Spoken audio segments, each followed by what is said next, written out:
I compare it to somebody driving with their GPS. If they pull up their Google Maps, they move to a new town, they plug in their new work location, let's say it's 15 minutes away, and they just follow that GPS every day, it could take them a month or two to learn how to get from their house. Why I like the struggle? Because if I have the struggle, this is my best opportunity to build rapport, trust, motivation, and cooperation. Ivan Balabanov is a true titan in the dog training industry. Since 1989, he's bred world-class Belgian Malinois and founded the American Working Malinois Association, a two-time world champion, 15-time national champion, and Hall of Fame inductee of the International Association of Dog Trainers. Ivan's 40-year career includes roles as a guide dog instructor, animal behaviorist at the San Francisco SPCA, and owner of a thriving pet training business since 2000. He's trained sport trainers, pet owners, police, military, special forces, and search and rescue teams, presenting at conferences and seminars in countless countries worldwide. Through his Training Without Conflict School, the only one led by a two-time world champion, Ivan offers trainers and dog owners a revolutionary education they can't find anywhere else. Another super important thing about play that food will never do, and this is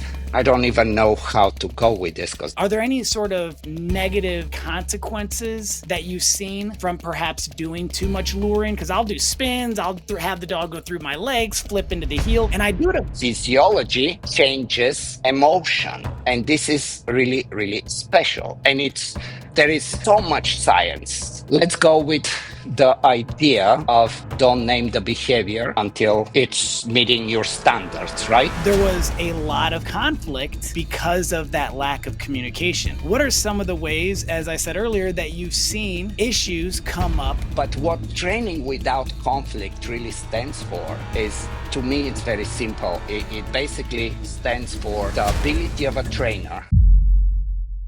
What inspired the name Training Without Conflict? And how do you think, or how should that be interpreted? Ooh, that's super question, man.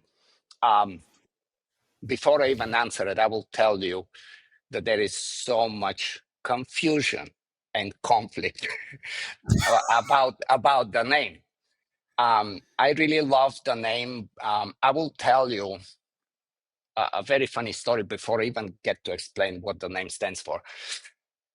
There were several times where I would go to do a seminar or a workshop, particularly somewhere in Europe, like Scandinavian countries, Finland or Sweden or something like this, where it's like the force-free community is very, very big and very, very influential. And I would end up with the people that knew me at the time come to the workshop, but also a great deal of people that are actually 100% force free. And some of them are very good trainers, and some of them are just really kind of just ideologists.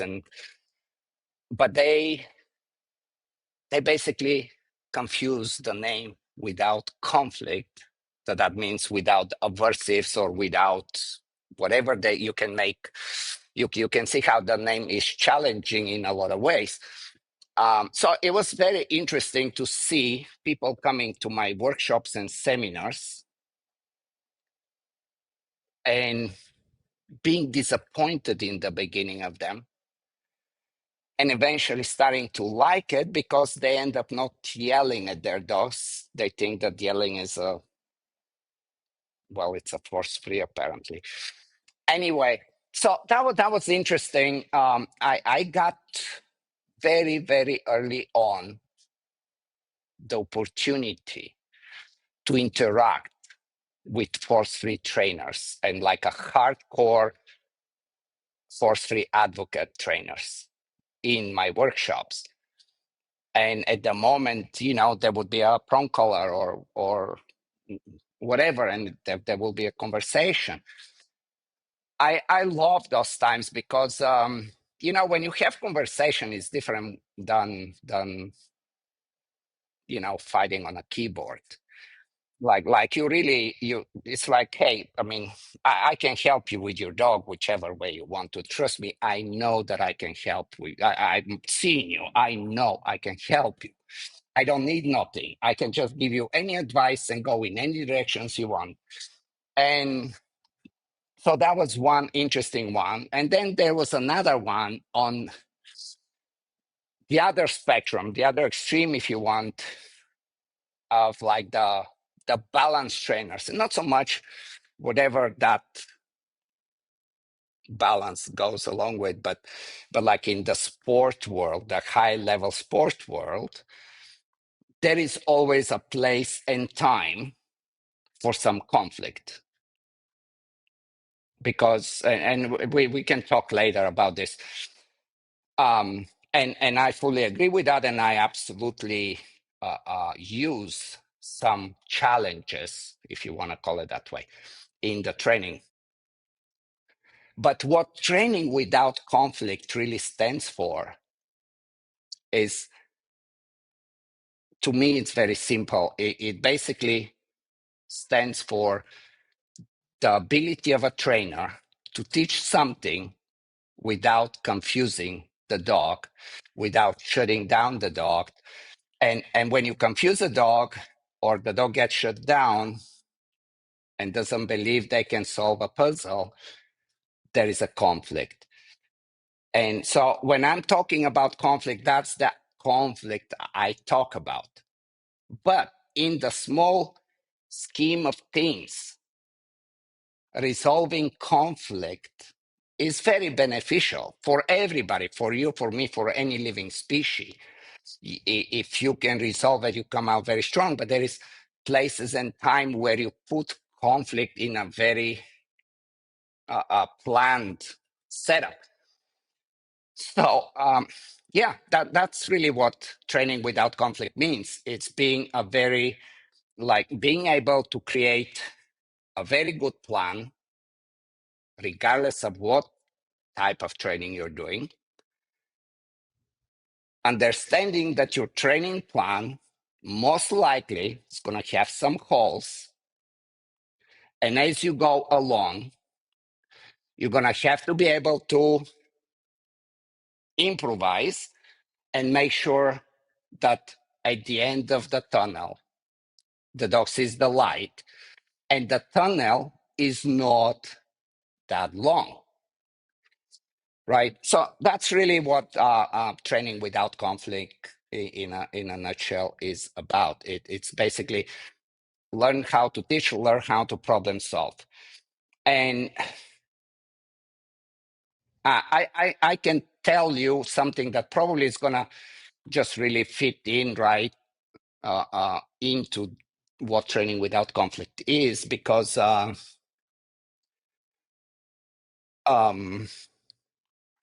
you know, and again, I don't. It's getting a little bit tricky here, but I don't want to say that when people use engagement and relationship, and there is certain cliche words that are extremely trendy, and they've been trendy for at least good 10 years now, that you can hear them all the time. And sometimes it's just in a world of salad, but they're just thrown out there because that's the dog trainer's lingo right now. So I want to say something about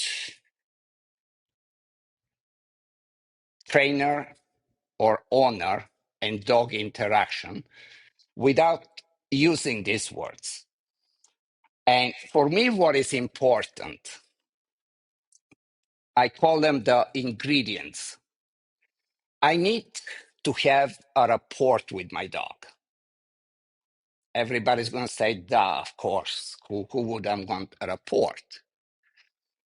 Well, to have a rapport, what do we need?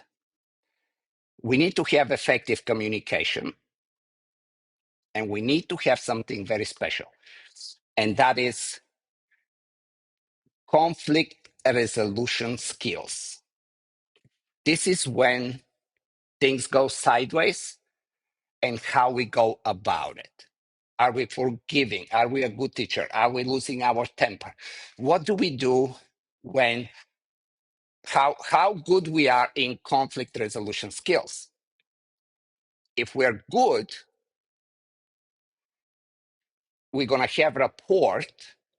But because of that rapport, because of this effective communication and conflict resolution skills, we actually are going to the next super important point, and this is trust. Having trust with your dog is of utmost importance. Not me trusting him, not him trusting me. It's we are trusting each other. This is really, really important. And if we lack in having a good rapport, there is no way the dog is trusting you. Yes, they can perform, they can do amazing things, but they don't have to trust you. And most likely, if you are not trustworthy, they know it. And so you have rapport. If the rapport is good, and if only if the rapport is good, you can have trust. And trust, again, is essential.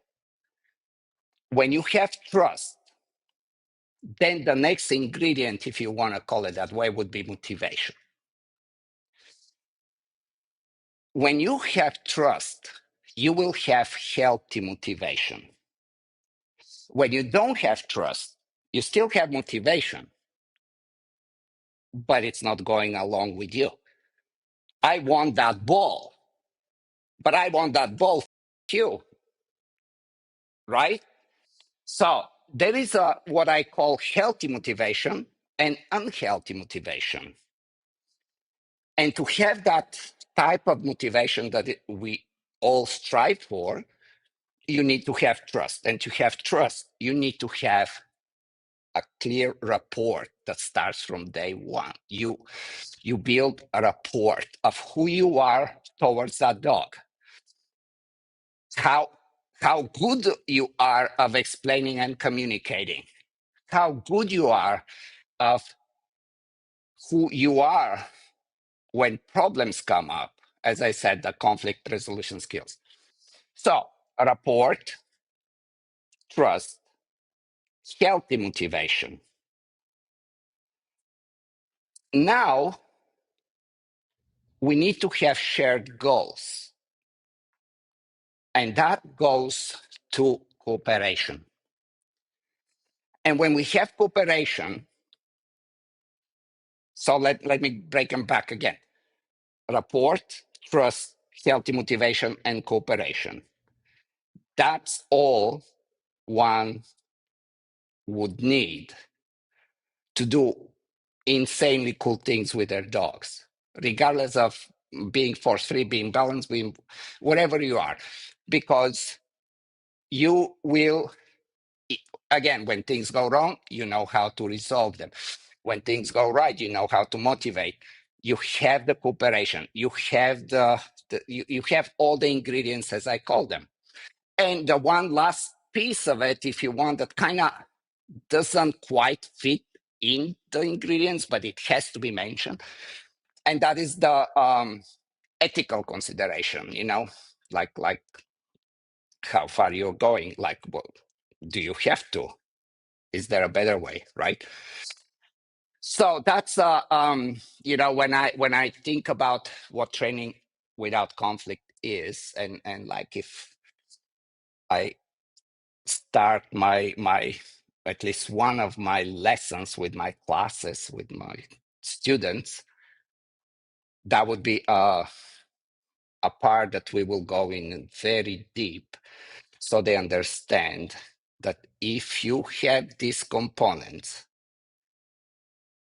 you have something very special, and we can forgive each other, but we have motivation, and we have cooperation, and we have trust, and we have good rapport. What can we possibly not do that's doable, right? Yeah, and I like the name Training Without Conflict too, and I find that very interesting that there was a significant amount of people that assumed that meant that you were pure positive, that no conflict or training without conflict meant Well, we're not going to use any sort of punishment within the training. And of course, when we're looking at pure positive or reward based training, primarily they use punishment. They just use negative punishment. They often choose not to lean towards the positive punishment. And you said conflict often arises with inadequate or lack of proper communication. And of course, as you said, having a strong rapport, that relationship, having trust, and then healthy motivation as well. What are some of the most common things that trainers do that creates conflict by unintentionally lacking in the communication skills? So, like a quick example, I had a lesson earlier today and the student wanted me to review her training footage, and she was saying multiple commands, not following through with any sort of cue to get the dog to do behavior, saying no, then saying these things didn't mean anything. And because of that, the dog was doing whatever the dog wanted. Now, she wasn't giving the dog any sort of corrections because, of course, poorly timed corrections and unfair corrections can cause a lot of issues. And she needs to work on her timing on rewards before she does that. But there was a lot of conflict because of that lack of communication. What are some of the ways, as I said earlier, that you've seen issues come up from someone not being able to clearly and effectively communicate? Like, what are some of the most common mistakes? Hmm. Well, yeah,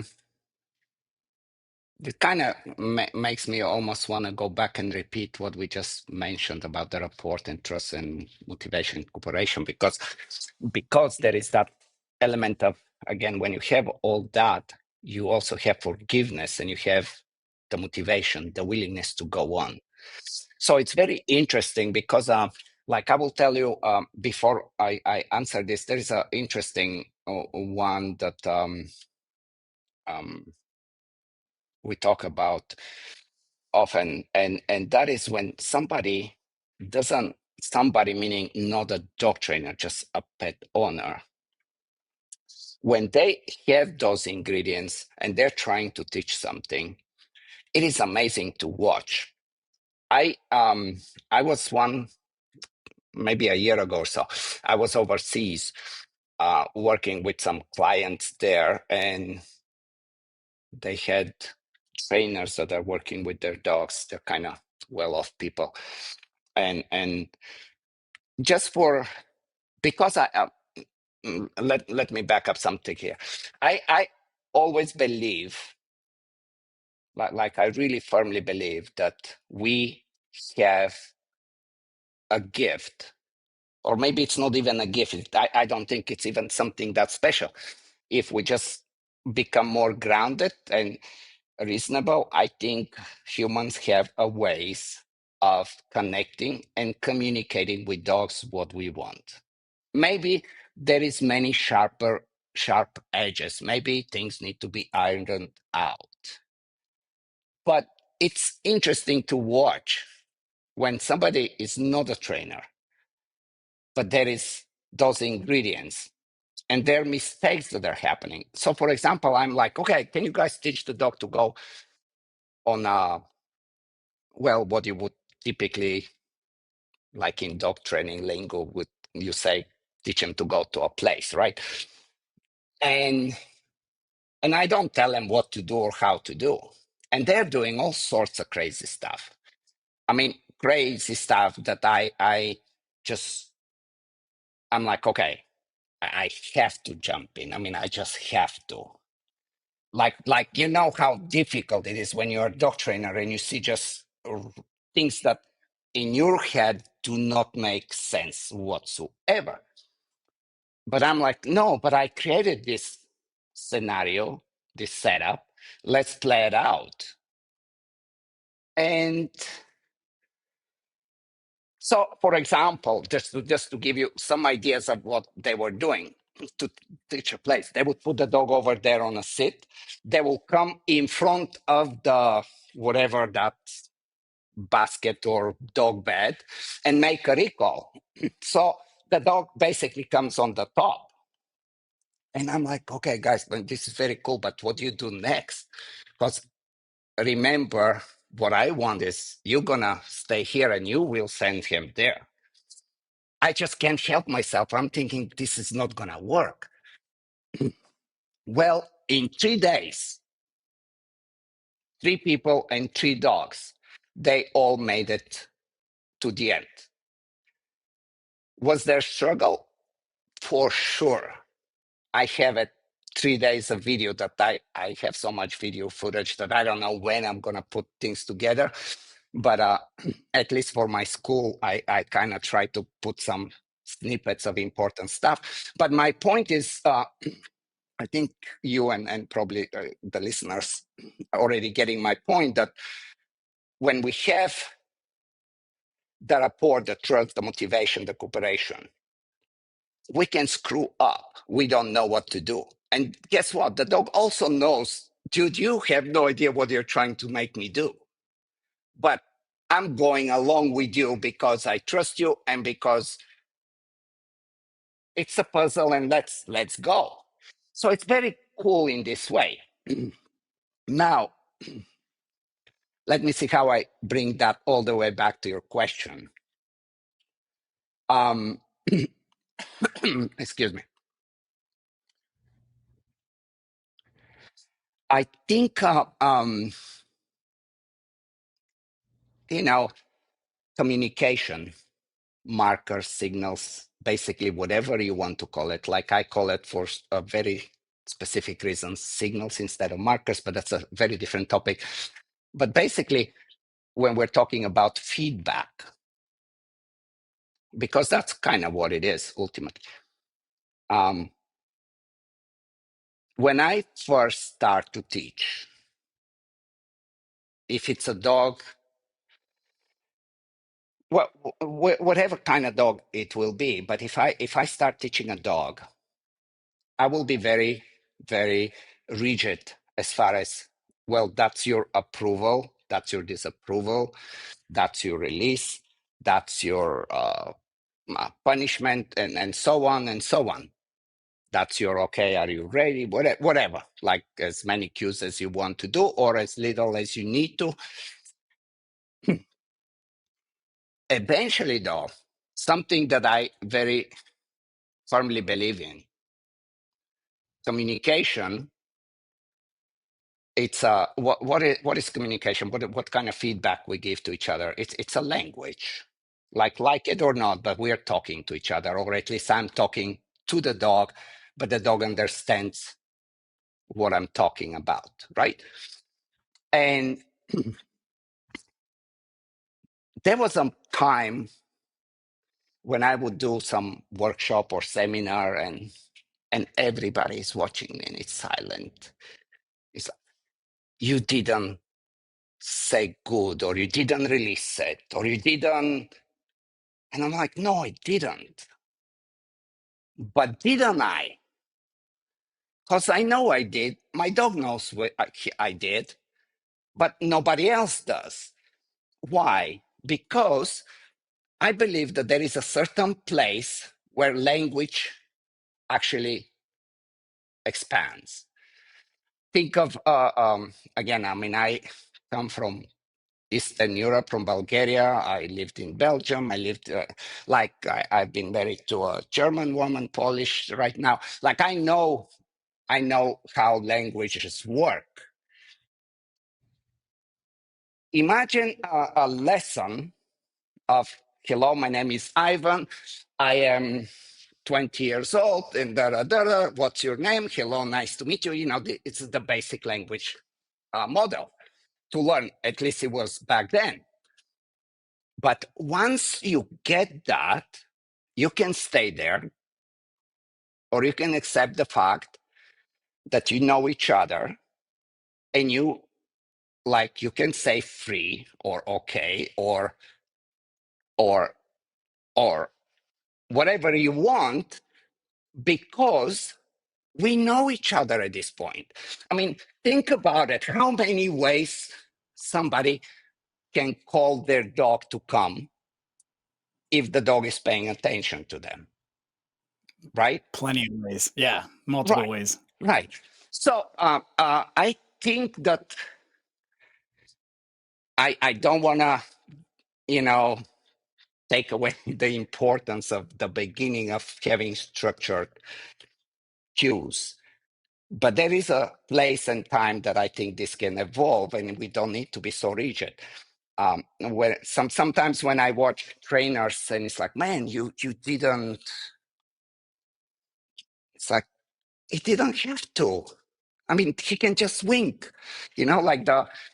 I mean, not to go again off the rails here, but the clever Hans, the horse that did mathematics. I mean, nobody can pick up on how the trick was working because it was so subtle.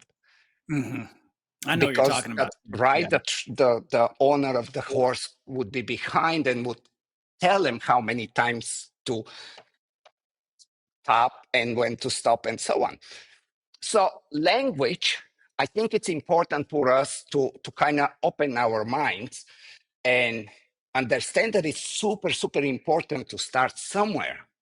But eventually we can take it further. We don't have to stay there. Now, let's see how I go back to your question.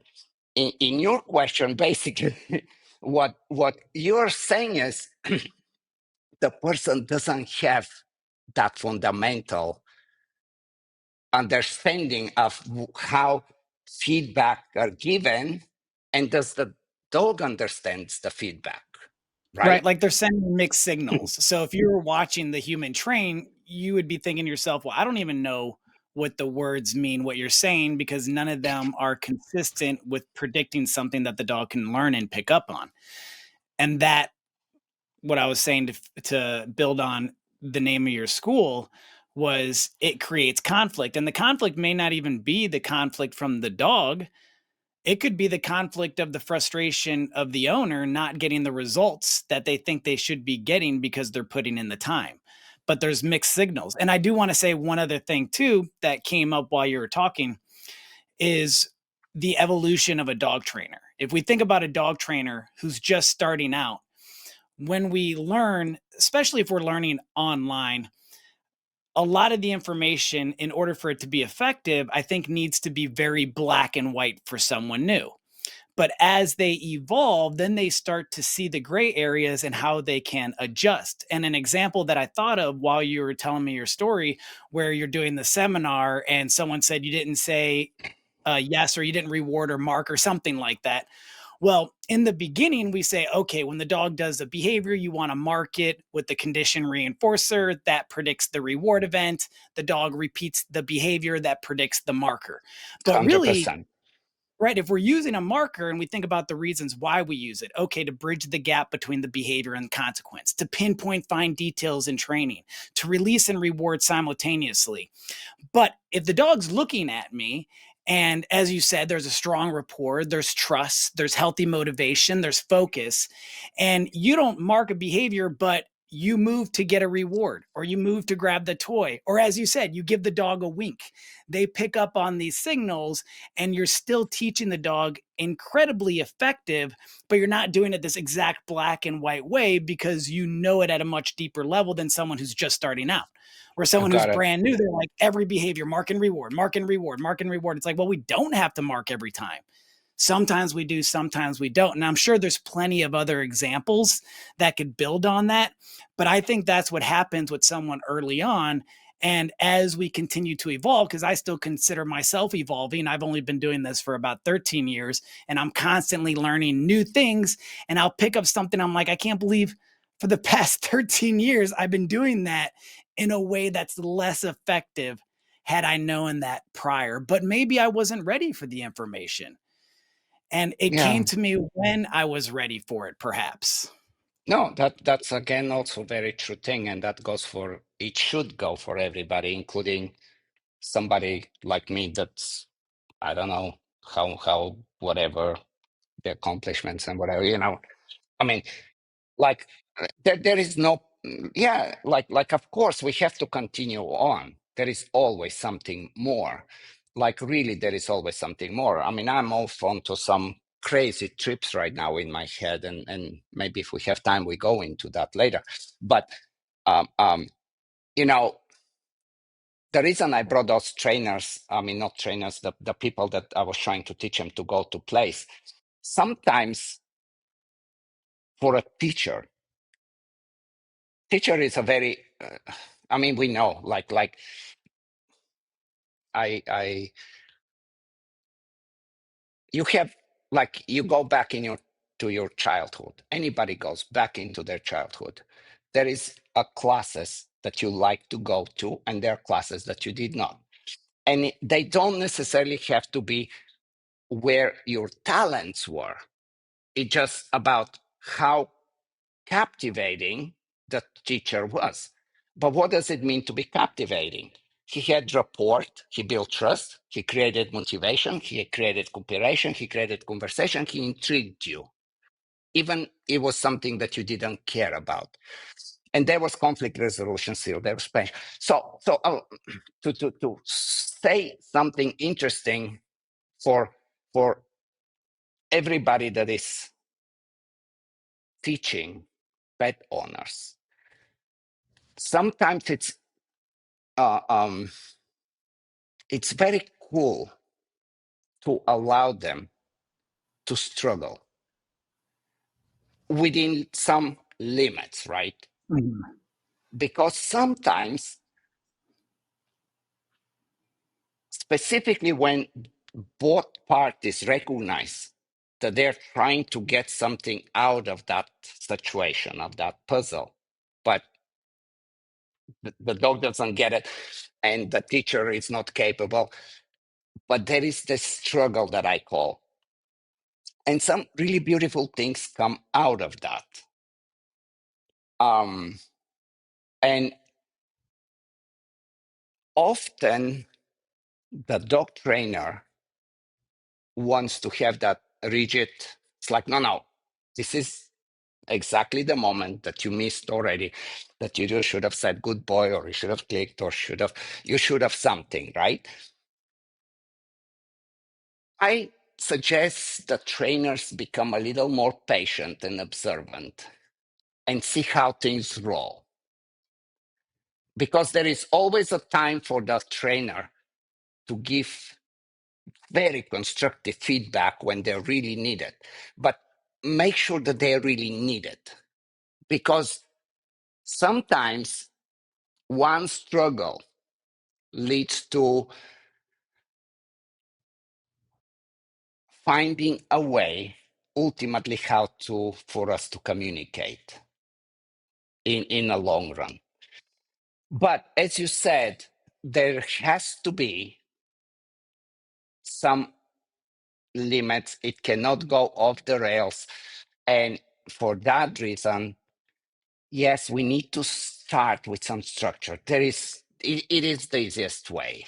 And when a client comes and nothing seems to be happening, we need to come back to a place where a trainer would consider, okay, this is a good start. This is a good place to start. But that place is always, in my opinion, the place where you have to somehow very quickly make them successful.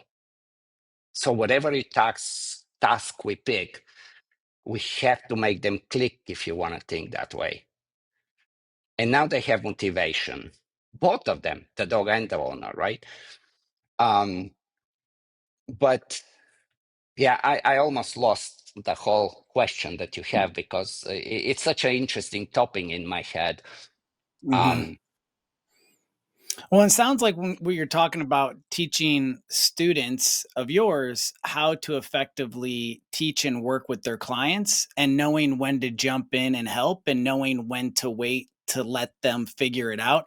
And something else you said a few times, which resonates quite a bit with me because it's something that I often teach. The first thing that I do with each dog that I work with, and this is the same thing I tell my students, is the very first thing is we need to build a relationship. So you're talking mhm. about rapport and trust. How can someone build rapport and trust with their dog. And for someone who is a professional trainer, I think one of the pitfalls that many of us fall into when we're doing stay and trains and we're trying to get very quick results. We have 10 dogs in stay and train. They're going to be there, or doggy boot camp. People call it different things in Yeah. kennel training. And we only have 3 weeks or maybe a month to work with the dog. And I've seen many trainers, including myself, make the mistake of rushing into the training because I'm trying to get those results in that short amount of time, but I Mhm. haven't even built a relationship with the dog yet. And lacking or not building the relationship, especially if the dog has maybe fear issues or resource guarding issues, some form of aggression that we're working with, jumping into it too soon created more conflict and ended up taking longer to work through it because we rushed that stage of building the relationship. Based on your experience training students that you've worked with, what are some of the best ways that someone can build a relationship effectively, not just with their own dog, build that rapport, but with their clients' dogs? Mhm. Yeah. I mean, this is all really, really good input that you have. Uh,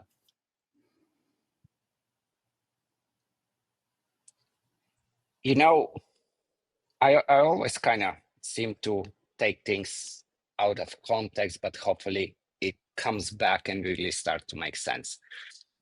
Um, Well, I have ADD, so I bounce all over the place in my oh, head. So cool. So one of the problems with societies today is just, dogs are, I mean, it's hard even for us at this point with chasing social media and trying to stay up to date with the latest AI update, and you're just about to get it. And the phase we are living in, it's insane. And our brains and our evolutionary uh, um, our genetic makeup is not really prepared for this. Now, the dogs put in this, I think it's even harder for them. And I think we all agree that almost the vast majority of what we would call problems are a result of a dog being living in a city and not living a dog life. Um, when when we have when we somehow, if we're able to stop and just ground ourselves. I know it's kind of new age, like I'm talking here, but it's not. Like, just getting out of walking and training in the city, going around the block or in the dog park or whatever, but just take the dog for 2 hours on a hike off somewhere in nature. And you do that for a week every day. And you basically will kick into some very natural, primitive instincts of what I would call us versus them. So, like, let's say, even if you have a dog that it's not trusting you, or it's shy, or it's aggressive,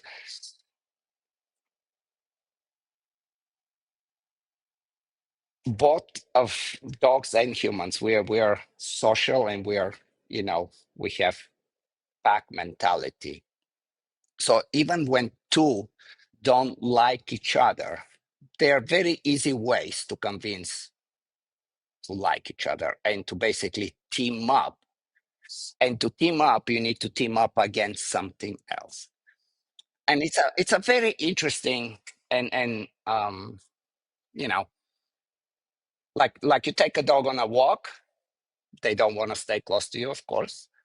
You don't force them to stay close. They stay whatever that distance is. That's like, okay, dude, you're cool there, I'm cool here. We pretend we're just walking, but we're not together even.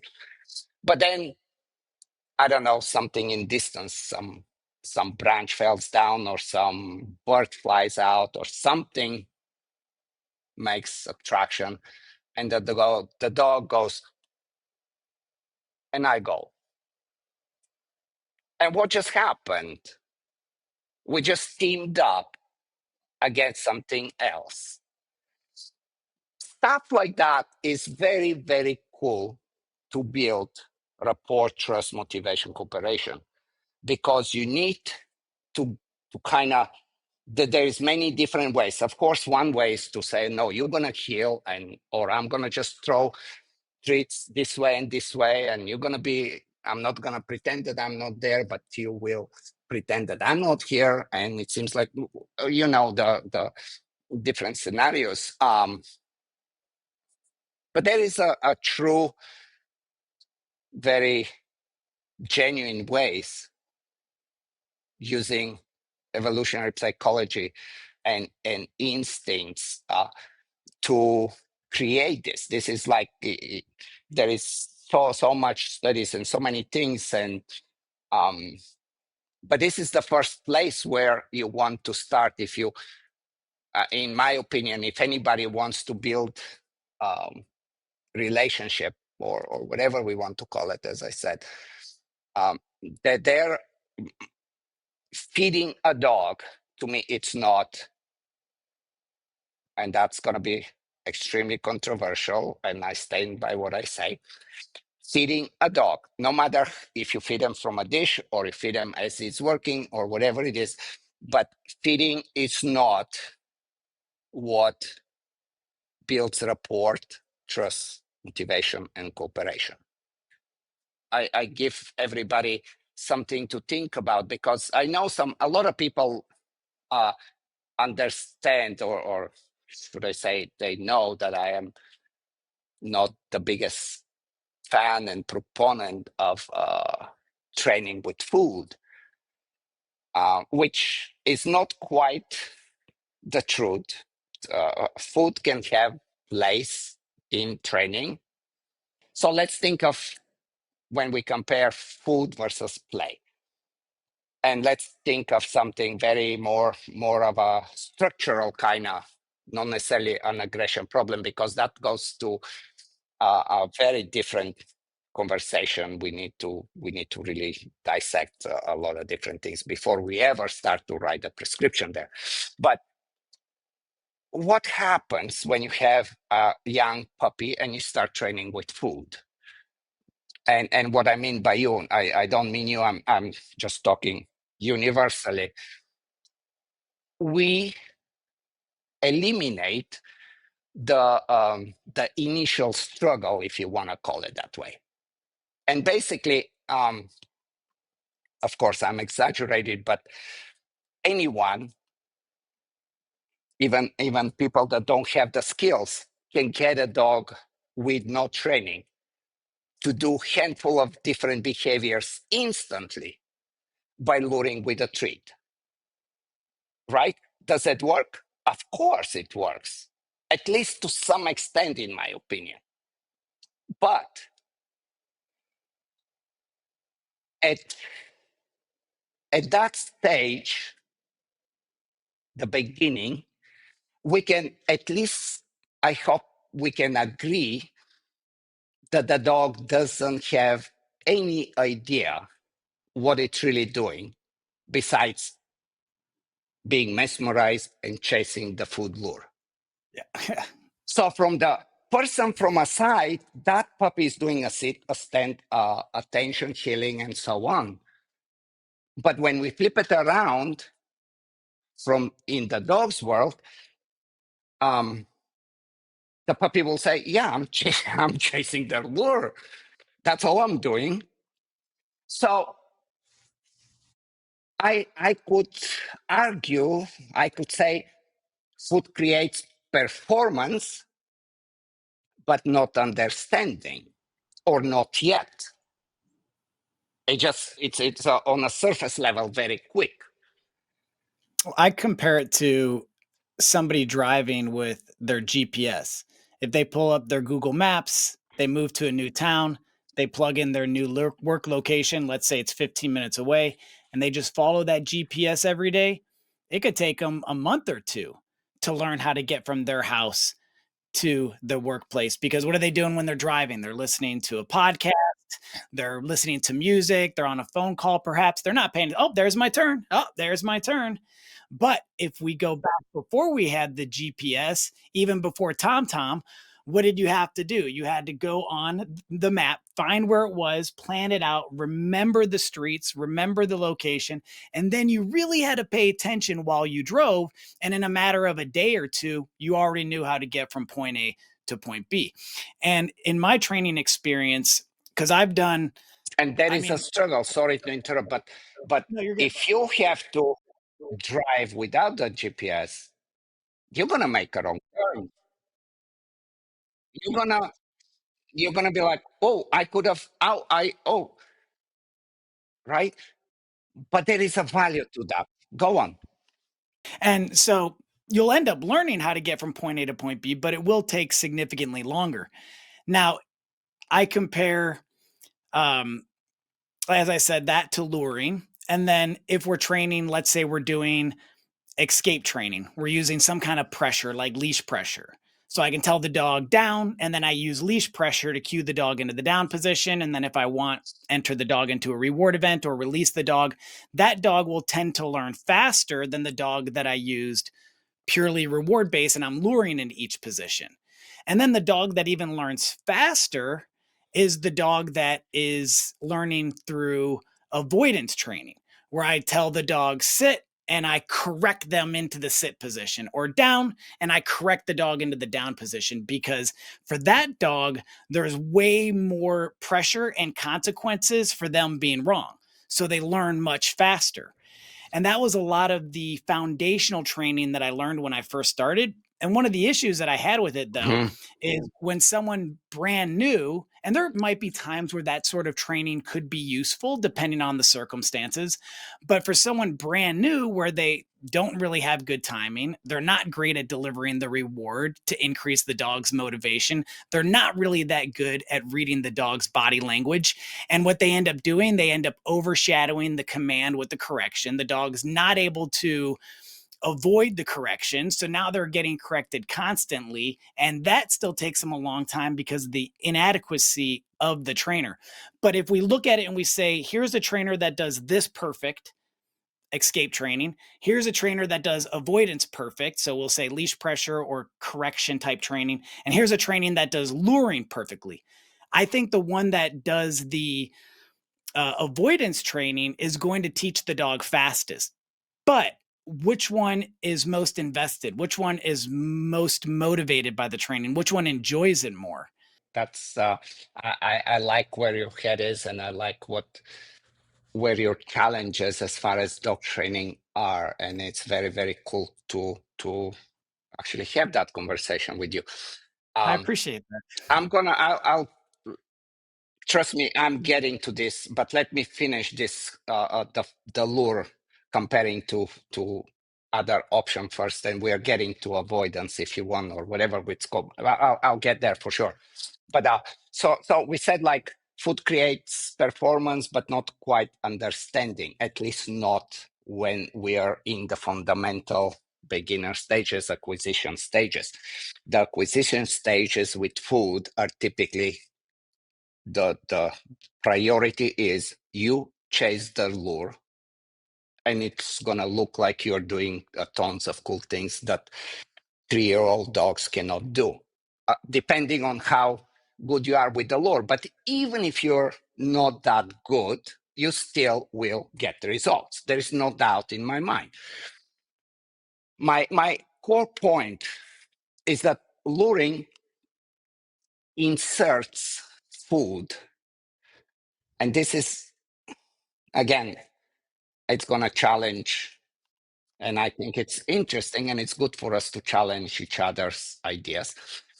Luring inserts food into situations where food does not necessarily belong. It distracts from the real interaction, like bringing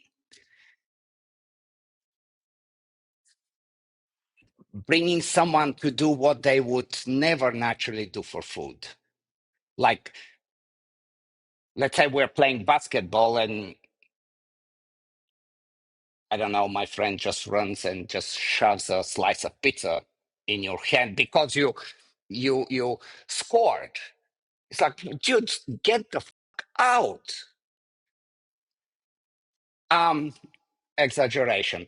But why play matters more for me? Like, remember, I just said that with food, we eliminate the initial struggle. Well, I love the initial struggle. I love all struggles, but I love the initial struggles. Um, dogs, dogs in uh, like I mean, I have said a few times places, but I should say it again. Like where I grew up as a kid, uh, it wasn't the best neighborhood. I was living, you know, I would go to school, but basically I'm out on the streets. And instead of doing what other kids do, I hang out with the dogs. I knew all the dogs in the neighborhood. um, I knew, like intuitively, I knew that the dynamics because they're very easy when you start to stay away from what the textbook and what Skinner and whomever like this is very easy to understand. Okay, yeah, that boy's trying to flirt with that female, and this one is a punk and he needs to be put in play, and so on and so on.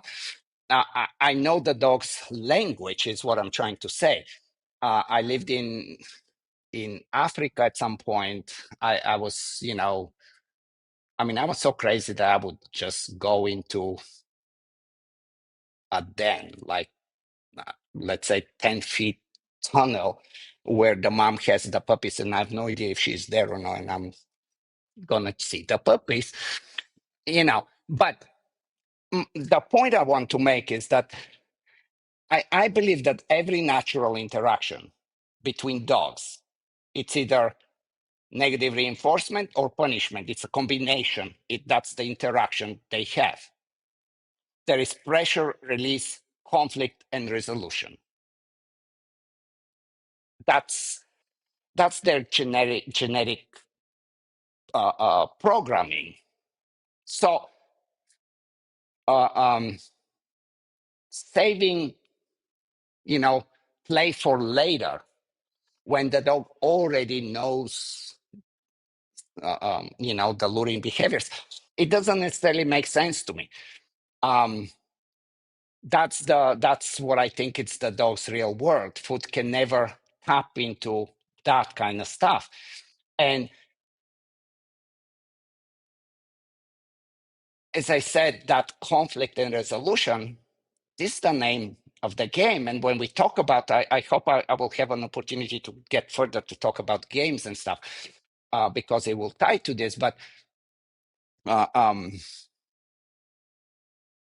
what is the reality of luring? It's using food, using a food lure. It's basically saying,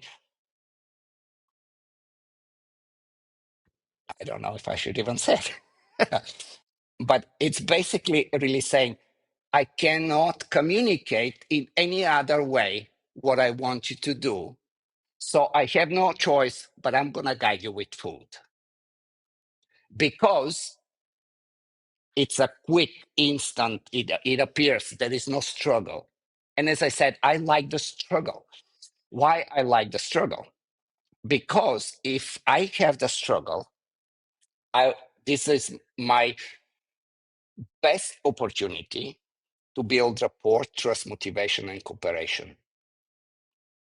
How I come out of this struggle, how patient I am to teach what I want, how I'm able to say what I don't want without making the dog shut down and be universally suppressed, but actually understands that there is a rule in the game.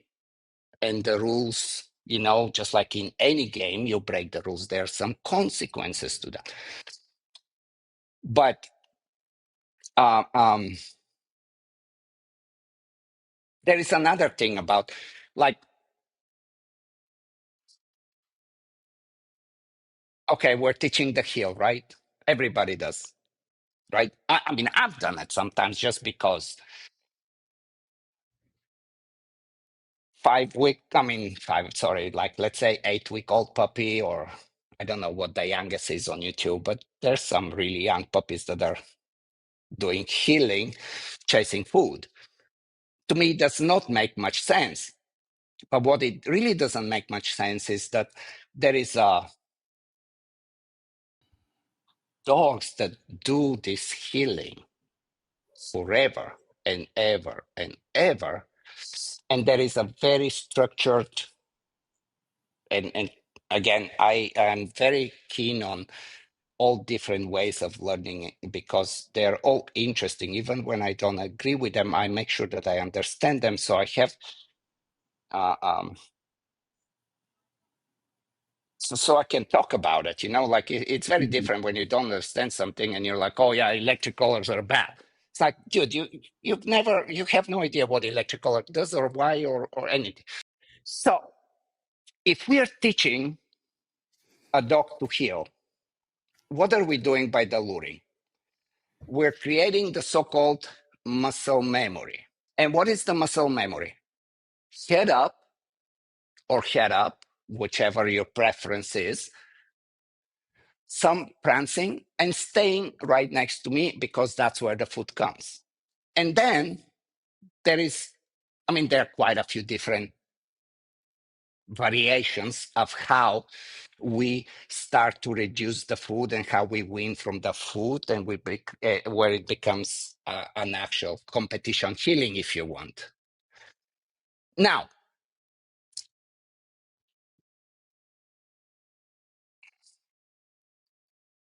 probably it's better that I stop here and I take you back to what happens if you don't do that.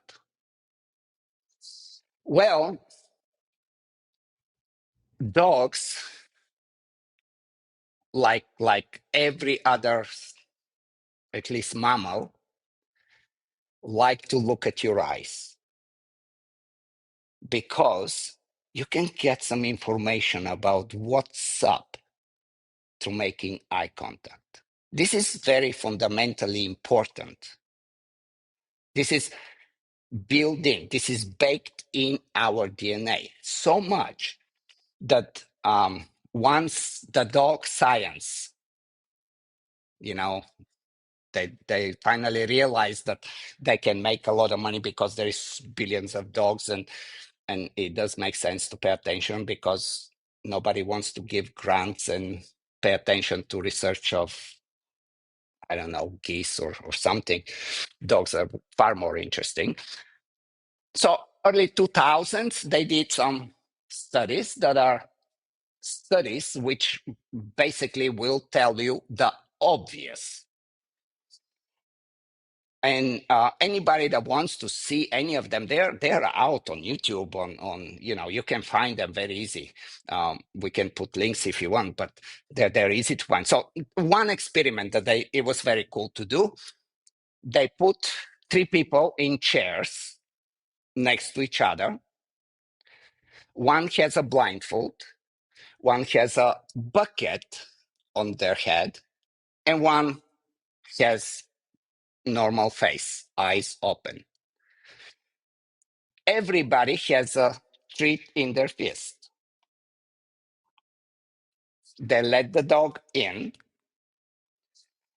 and they wanted to see who the dog's gonna stop to pester and convince him that he should get food. Clear answer. It's the person that they could connect with. It's like, dude, you have food, give me the food. This one, I cannot convince him. He is not here. Right? That makes, I don't think there is even a need for that study. But okay, so there is a study. They did another very cool experiment. Not the same people, I don't think, but they had the owner of a dog sitting again on a chair. The dog is over there, and there is a plate and something irresistible, whatever the treat or food the dog likes. And the dog is on a not supposed to take it. So the owner is staring at the dog and paying attention, and the dog is, of course, not taking the food. Then the experiment goes further. The owner closes his eyes, and the dog is waiting, and is waiting. And guess what? It takes the food. Why? Because eyes matter. And there is nothing to teach about eye contact. It's there. All you need to do is just acknowledge it and encourage it. And it can happen in one session. I do it in one session every single time I have to demonstrate this, but I don't think, I hope that what I'm saying, it's so easy to understand that when we say, well, I'm doing this for the next year. I'm starting when the puppy is 3 months old, and yeah, my back is hurting and everything, and my hands are bleeding, but I'm feeding these things and the jackpots, and I'm doing all this. But the dog doesn't even understand why. It's a different, like the whole concept and the dynamics are very different.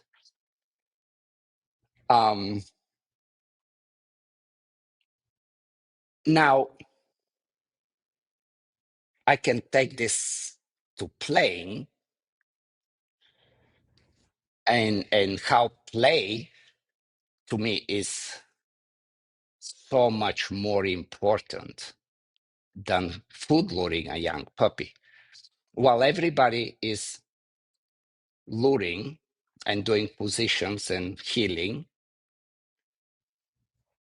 I am trying to convince my dog to bring the ball, or to let go of the ball, or to chase the ball, or to bite the tug but not bite my fingers, and to do it for much longer than they can. And what happens? It's quite logical and it's quite interesting. There is a struggle. So it's very different to say, hey, I have this one ball and I'm going to throw it. And this is the agreement that we're going to have. You're going to go and get it, and you're going to bring it back, and I'm going to throw it again. So we need that rapport, communication, trust. And it's going to be a struggle. And it's going to be a big struggle. Because why would a dog just go get the ball and bring it back? I've been breeding dogs since 1989.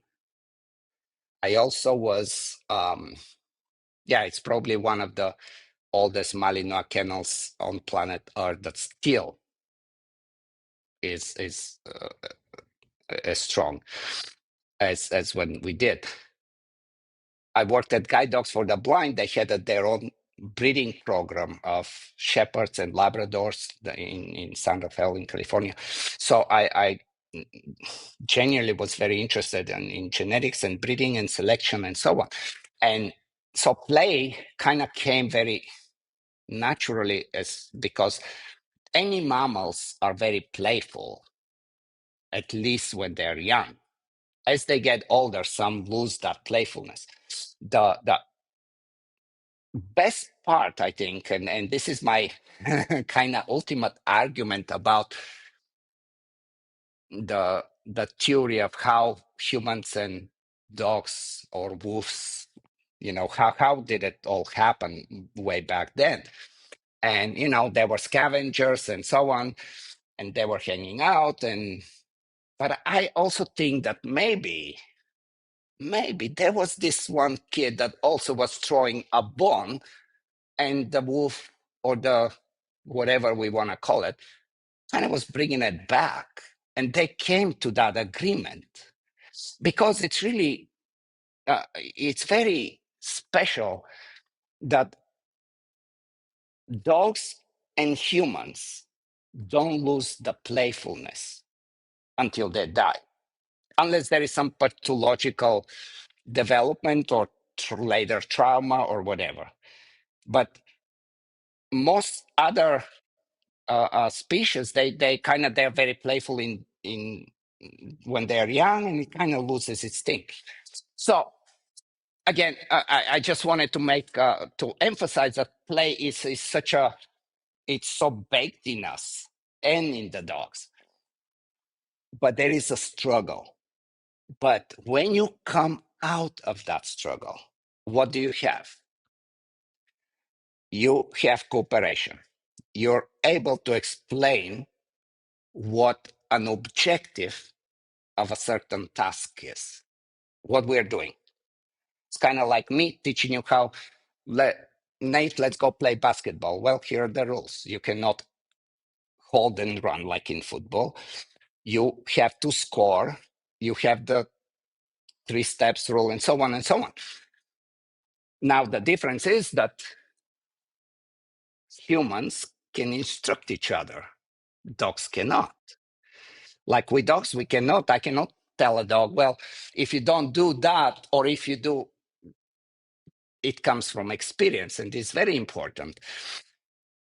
When you go to that struggle to teach a dog to play a game, because there is what I call they're just recreational, just activity that you're kind of playing, but there is no objective, there is no goal into that play.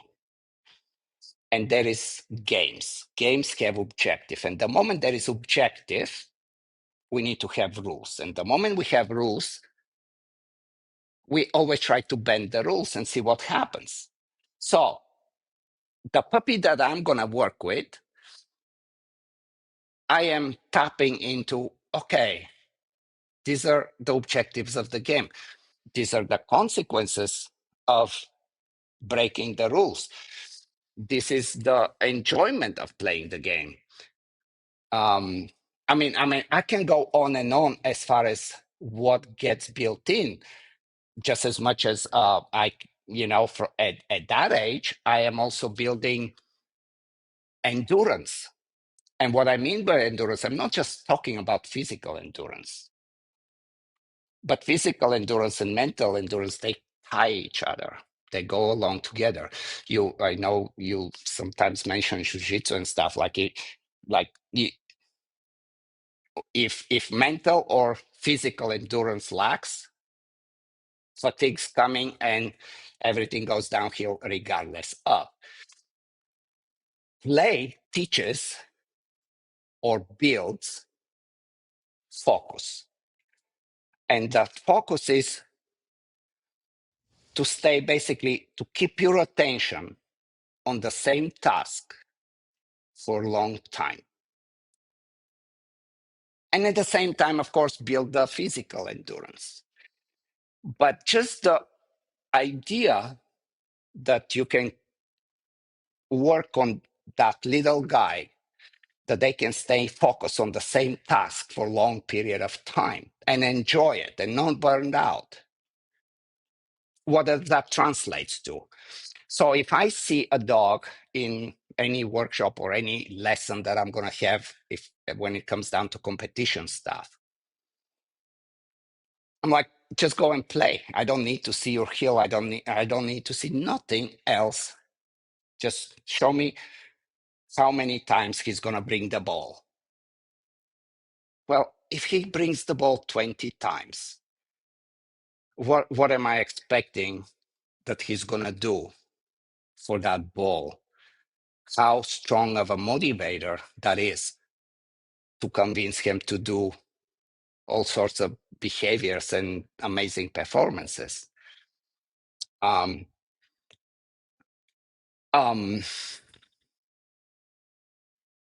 we have another super important thing about play that food will never do. And this is, I don't even know how to go with this because this is crazy, interesting, but it just goes deep. Play, and not play the games, because again, I really want to make difference between play is it's kind of like you and me playing basketball, but we're just bouncing the ball, and eventually we're like, okay, it's cool. Versus, no, I'm gonna kick your ass, and we're gonna make some rules, and we're gonna have a game, and we're gonna see who's better, and you're not gonna break the rules, and if I break the rules, so on, right? So, in a way, I see this kind of interaction as the master key, but in also on a whole different level, because games change your energy. The dogs become active. It's engaged. It's aroused in a controlled way. But the I'm like, you don't play like this basketball. You don't do, like when you are in a game and you think you're good in the game, you are all in, right? So it changes your energy. And when your energy changes, what happens is it changes your physiology. And what does it mean when your physiology changes? What happens? Well, your heart rate goes a little higher. Your breathing gets different. Your hormones get activated. Your total nervous system shifts. So when energy changes physiology changes emotion. And this is really, really special.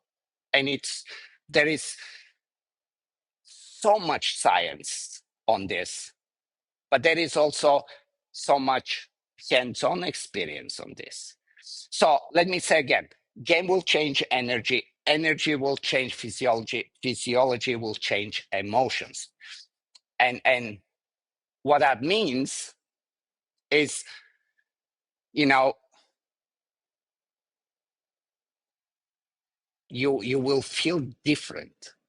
So you have I don't want to go crazy with brain chemicals and body chemicals of what happens, but again, you have the dopamine, the norepinephrine, and they spark that initial energy and arousal.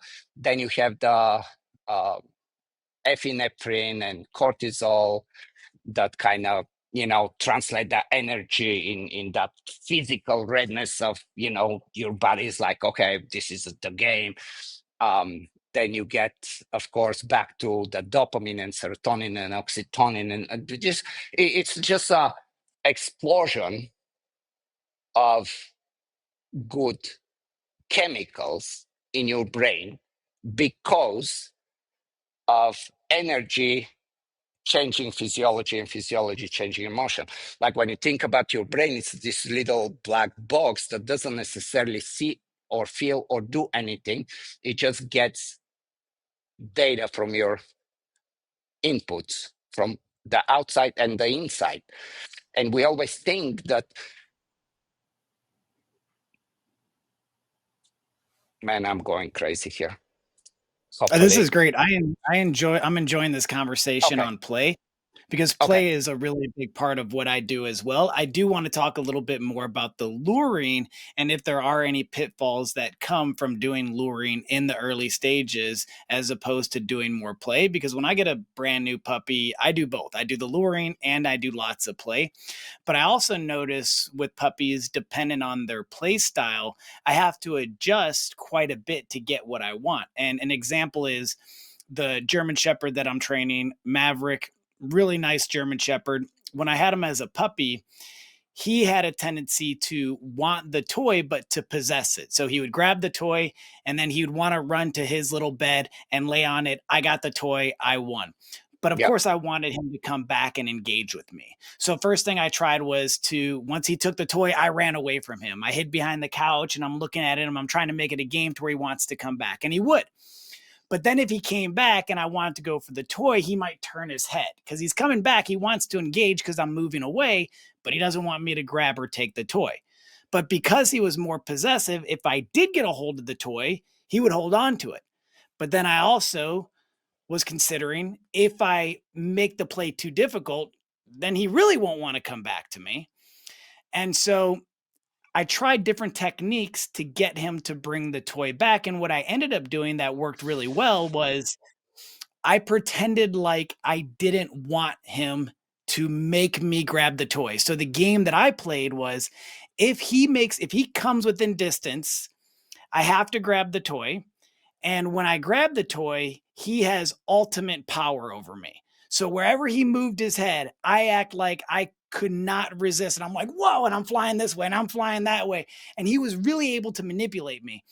And then I would let go and I run away like, oh, don't corner me. Don't get me with the toy. And he'd corner me and I'd grab it again and he'd do the same thing. And I built him up through using that motivation where he's thinking, I'm throwing you all over this place. And then I started to show him that I really wanted him to push into the bite. But I'm wondering if there's a certain approach that you have for different play styles, or is it really teaching, okay, you have to make adjustments according to the dog that you're working with, and you have to not be afraid to try to make adjustments. And I don't know if that's the best way to do it. There may be better, but I ended up getting the results and we had fun doing it. Yeah, yeah, no, super. That's a again a good input here. But it could cause shaking, That right? is I mean, no. Let me just stay on what you said because it's brilliant, really. Um, Typically, when we do play or try to make a game out of it, as a trainer, we're very impatient, and this is typically when the second ball comes, or whatever. We're very creative to avoid the struggle. Whatever it is, we're very creative to avoid the struggle. However, humans have that ability, that gift, that there is a, we cannot say, there is an infinite number. There is like, we can keep coming up with different games without an end. We can constantly create new games with anything, like literally with anything. And this is what I'm trying to say, that it's so, like, it's so much instinctual. It's like a, you know, until Panskip and them, in, I don't know, 2000s, finally brought attention to play tickling the rats and all this stuff. Nobody thought that play is actually a primary reinforcer, which it is. It's just as important primary reinforcer as food or sex or sleep or whatever. Like you still, when I see somebody trying to play and rewarding the dog that because they bring the toy with food, or the SeaWorld trainer, um and anyway, it's really, it's kind of killing the special gift of play by trying to, you diminish the importance of it, because we have this unlimited way of coming up with different games. That's what you just did. You were patient enough to say, I'm going to take my time and I will get that dog to play. And we're going to come up. Maybe it's not the game I want, but it's going to be a start. And once you have a start, then there's going to be a struggle. But once you go through the struggle and you come out on the other side, you again have cooperation. You have the focus, staying for a long time on a task. You and your dog and you understand rules and consequences. you already have whatever markers or signals, again, whatever your feedback system is in place, that actually does make sense, that it's not just giving food, and then you click or you say okay and you free the dog. No, there is actually really like, no, you just drop the ball so you can go and stick your nose into that hole, the gopher hole. That's not right now. And yes, it's 3 months old or whatever the age is. And yes, you don't need to be harsh. This is why we're talking about, when I originally started the conversation about the conflict resolution skills. Of course, you don't blow the puppy's mind because he stuck his head in the gopher hole. But you most definitely can say that this is just out of place when we're doing this. And by the time somebody has a very nice play with a puppy, and we compare that puppy with another puppy that knows now sit down and heel and stand, in the big scope of things, as far as the understanding and the way we interact, the difference is immense. Then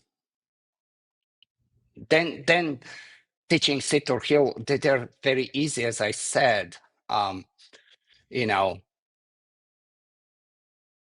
and on top of that, as I said, you are working in the right emotional state, and to have that emotional state, it's not about what people think. Oh, training, where emotions matter, and we say that, I was my voice inflection, and I'm very jumpy and very happy when I have to be, or I'm very firm when that's the outside world. That doesn't matter. It really doesn't matter. What we need to focus on is internally. This is where emotions really get to cook. You are hungry, or you have bad stomach, or your kidneys out of whack, or you didn't sleep for a long time, or you had a really bad argument with your spouse, and you go out to have fun. Well, guess what? Everybody that sees you will be like, dude, go home. Just like, or just get drunk right away, because you're definitely not like, and they're really interesting study. I mean, this like neuroplasticity and the whole neuroscience is so advanced, and it's so interesting, to where even, I mean, there are studies that I don't know how they even make this stuff, but let's say somebody goes to court for some case, and it's 9 a.m. for the same, whatever, let's say a traffic ticket, and somebody goes at 11:30, and somebody goes at 2 p.m. The judge is very, very likely to be much harsher with the person at 11:30, simply because he is hungry or she is hungry. And the brain says we need some energy. And where do we get the energy? Do we take it from here and use it here and then compensate here? And then tomorrow, how do we make up? And basically, there is a big conflict, internal conflict, that black box now has to deal with. And it's a priority. That guy that's sitting there that had a ticket is not a priority. There is, again, it's very, very interesting, because you can have a face of a neutral person, and depending how you feel internally, You can say that guy's angry, or that guy's happy, or that guy's sad. It's the same face, but it's, you know, the saying, it actually has a lot of merit. I have a gut feeling. This is not, maybe it was, but it's really not a joke. So uh, um, play taps into these things. It's kind of the bridge that shifts the dog's energy, and everything changes. And basically, in a different state, you get different results, if you want to think of it that way. You have a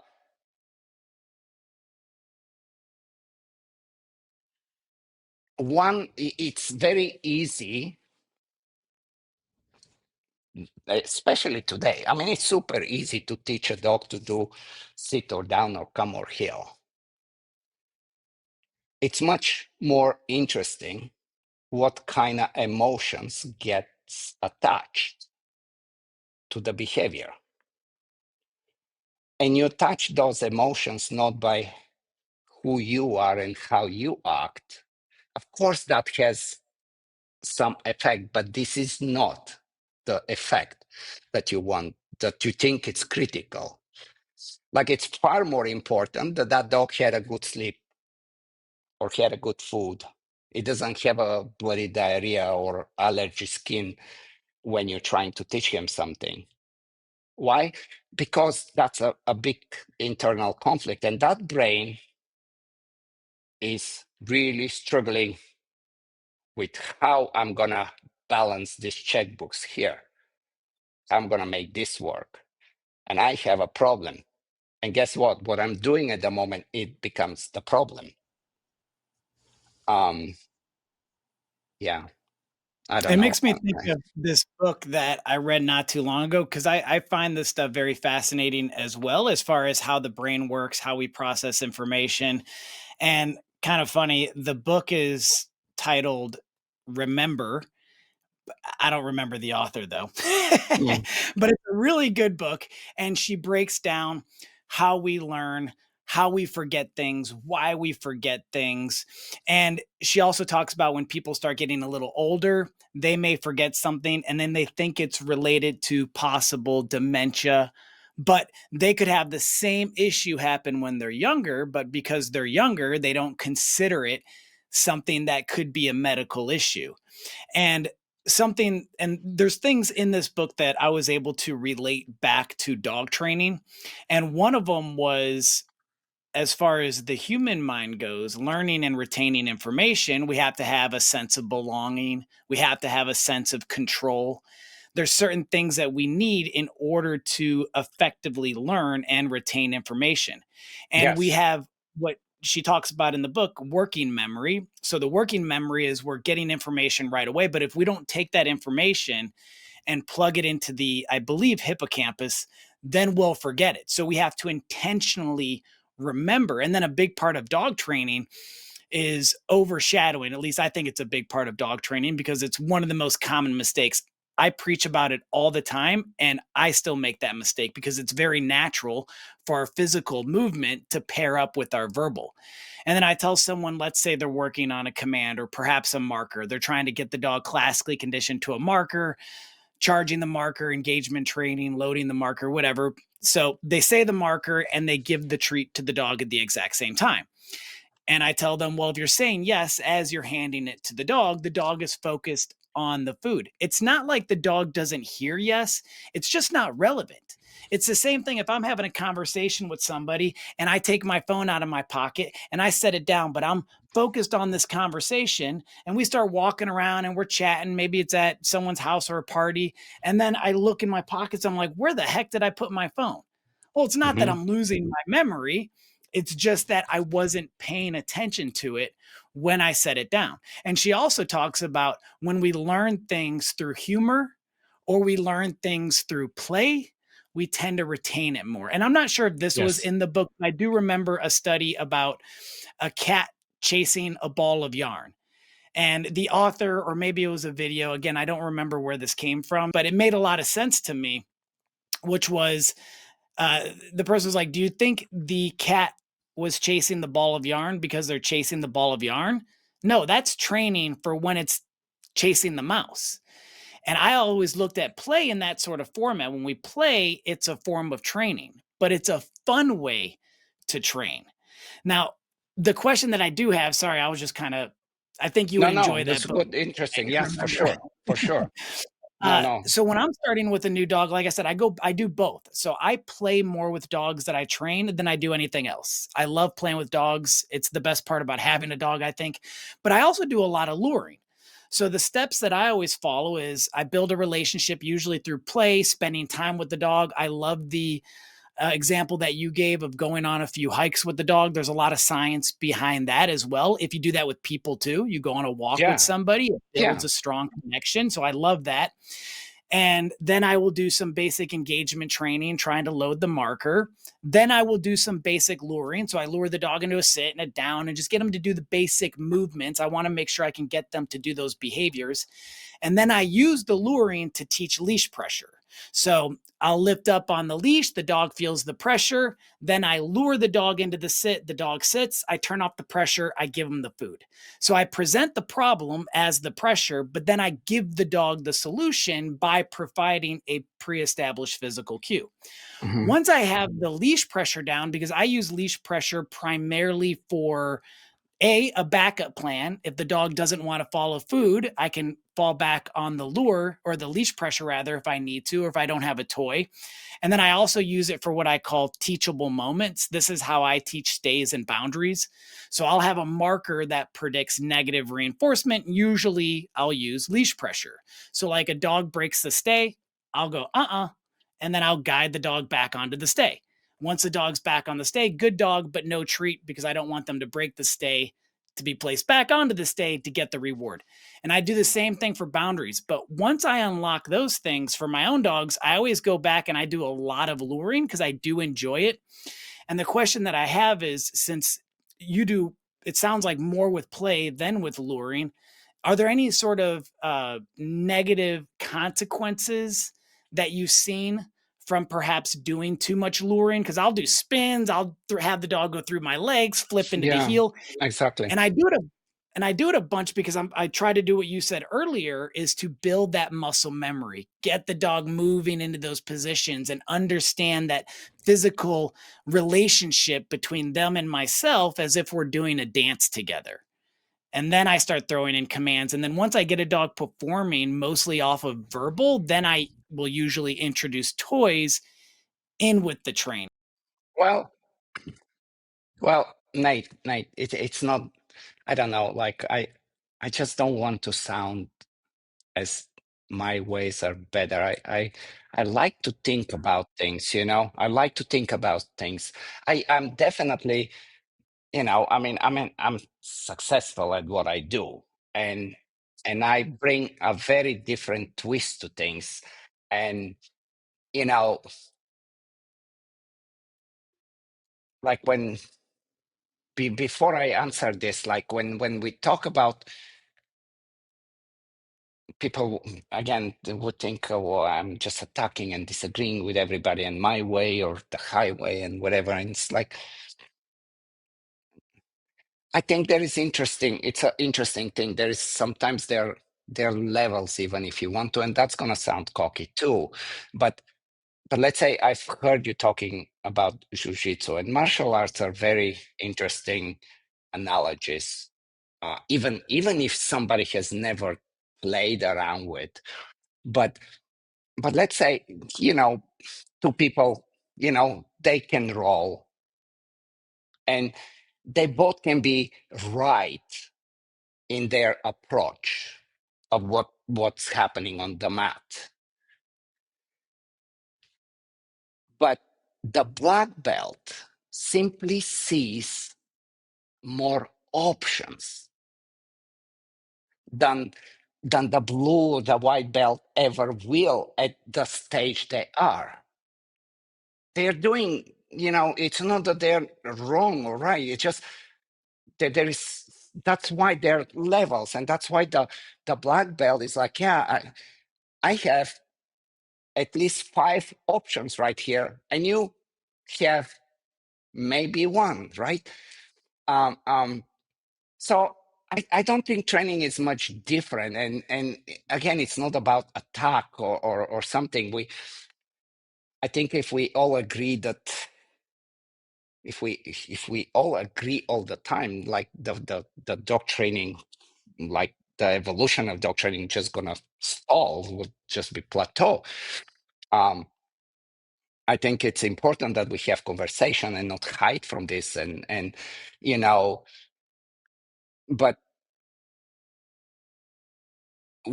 to to to say with the like I'm saying this because I would say something more about the food and the lure and so on.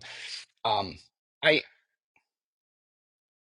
besides tracking, I never use food. I just don't see any. It's not that I don't. Trust me, if that's gonna do better than what I do right now. I mean, if you tell me to feed my dog snakes because of whatever reason that's going to really change, I you know, but I just haven't never found a reason when I'm training and I'm comparing when I give the food or when I do something different, the food always seems to be out of place. Just as I said, like with the example with the pizza, when we play basketball or you're just about to get an R bar and you want to mark it, and it's like, oh, here is a piece of chocolate. And it's like, dude, just stay away. I mean, again, I'm making it too funny. It's not quite like that, right? Do you understand this? But to tell you something deeper with, you know, again, when we talk about luring, what are we talking about typically? We're talking about positive reinforcement, as you said. And then what you're trying to do is you're trying to inject some form of aversive control.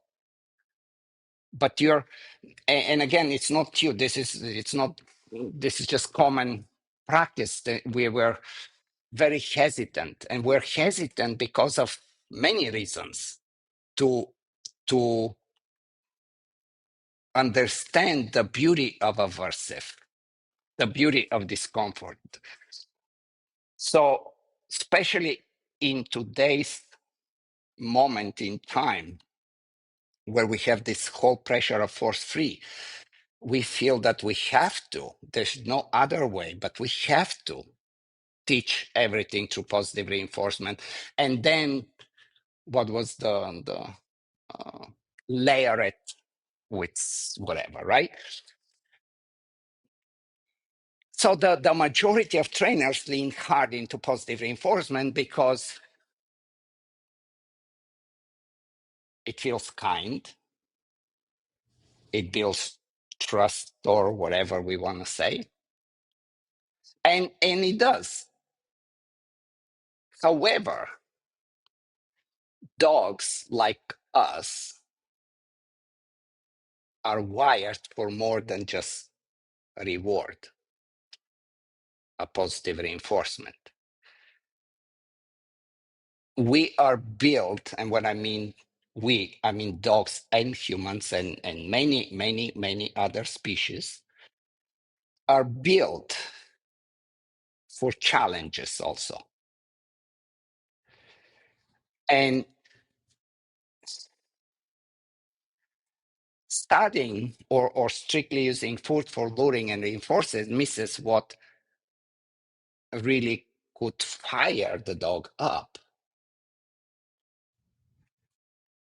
Dogs like us, we crave challenge, conflict, and resolution to the conflict. Think of any game that's very interesting out human, like on TV or whatever games you do. We strive, we crave this challenge. We have adversity is fun. We're born to seek it in some way because when you even when you think about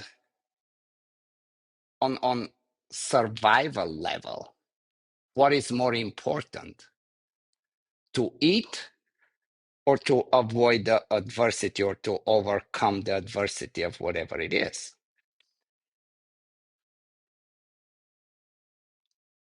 It doesn't matter how hungry you are. If you are going to touch something and it's going to really take your arm off, no matter how hungry you are, you're not going to go to take the food. There is no question. That's kind of what I'm going with. So that's kind of where negative reinforcement and punishment come. And they aren't about like harsh or abusive. They're about just clarity, and games, the way we teach, are the primary example of it. It's not and there is plenty of research that shows that people, dogs, again, pretty much all animals, uh, uh, crave risk for its own sake. Like it's the spice of life. It's like, like you would see a dog that gets spooked by a plastic bag on a sidewalk. And then it's like, but what if I do it this way? And they're like, oh shit, no. But it cannot just leave it alone. It's just, it has to come back. There is this something. And this is, again, there's very interesting science. And it's called, like, people can do some research on sensation seeking. Marvin Zuckerman, he's one of the big guys that came up with this a while back. Not everybody wants to do jiu-jitsu. Not everybody wants to get smacked in the face. Some people want to do painting and roller skating. But even when they roller skate, they still search for some element of challenge, of difficulty, to where they are at actual risk. That's when it gets interesting. And games can do that for you. Food can never do that for you. So what food does is to get to that level of, to bring all this kind of bubble bath of good chemicals, if you want, for your brain. You have to do what you just mentioned earlier. You have to do the healing, luring, but then eventually you have to spin to the left, spin to the right, just to add some kind of playfulness, because even if it's subconsciously, that otherwise it's very mechanical, that there is something that is really missing in there. Yeah, it's funny that you say that too, because I used to tell people to make their dog work for all their food in the beginning to build food drive. And I don't say that anymore. Now, what I say if I'm teaching luring, I say have your dog play for their food. You need to make it fun, because if it's boring and we're just having the dog sit and lay down. And it also makes me think about the 85-15 rule. I'm not sure if that's what it's called, but when you are learning and you're growing, you need roughly 85% challenge, or 85% rather success rate, and 15% failure. If there's too much failure, this is where people or dogs shut down. It's too difficult. And where it's too easy, as you said, they lose interest. It becomes boring quite rapidly. If you've ever played a video game with like a cheat code, or back when we were younger, you had the Game Genie you would plug together on a Nintendo game. Yeah, it's Yes. fun for the first 5 minutes, but all the challenges are removed and it makes the game rather boring. I do want to ask a specific question on something like the flip finish. If we have a dog in the sit front and we want to get the dog into the heel position, when I teach that, I usually do steps. I'll start with a lure. I take a big step back. I guide the dog into the heel. I teach them a bunch of spins. And then eventually what I'm doing is basically a 180 spin. The dog's doing a 180 spin into the heel position. How would you teach that if you're just using a toy? Are you like luring with a ball, or is there something else involved that gets the dog to understand, Yeah. okay, front position Yeah. into the heel? It's, so what you said before that was all really, really cool.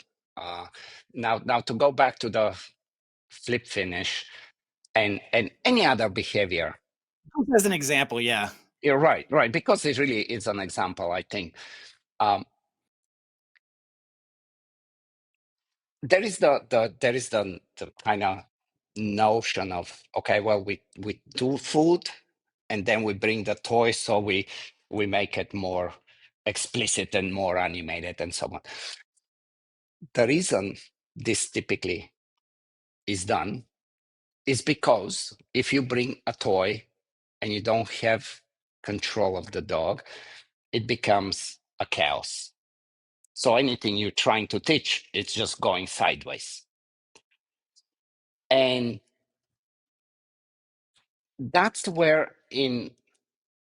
when I train and I go to what I called the struggle of teaching a dog to play, I'm basically teaching the dog that eventually that's going to be, it's going to be your insane motivator, but there are rules how we go about it.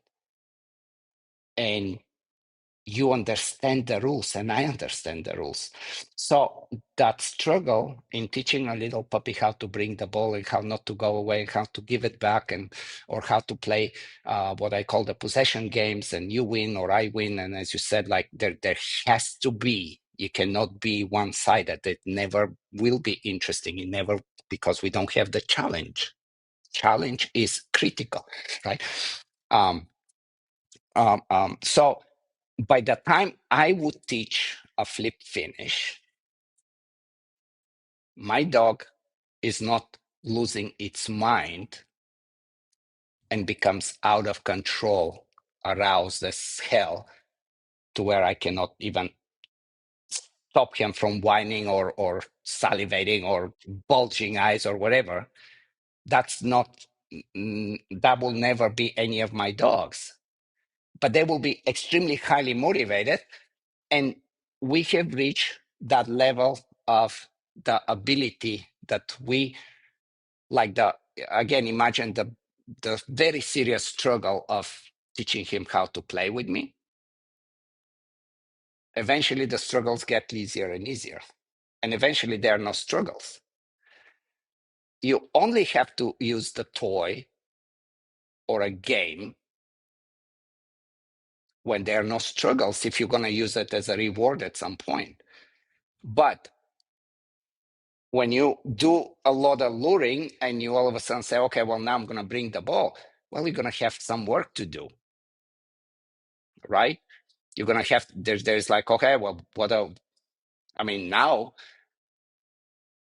the food compartment in a brain, if you want, because it's like you can really think of it that way, because it's when you do food, what happens? I mean, Pavlov, there is a digestive system, there is involuntary reflexes, there is a food related behaviors that go along, and all of a sudden there is play, and we're thinking because the behavior is there, now we're just going to jack it up and we're going to have everything. Well, no, we just changed the whole, like the brain is now out of whack. Now it's like all for let's go.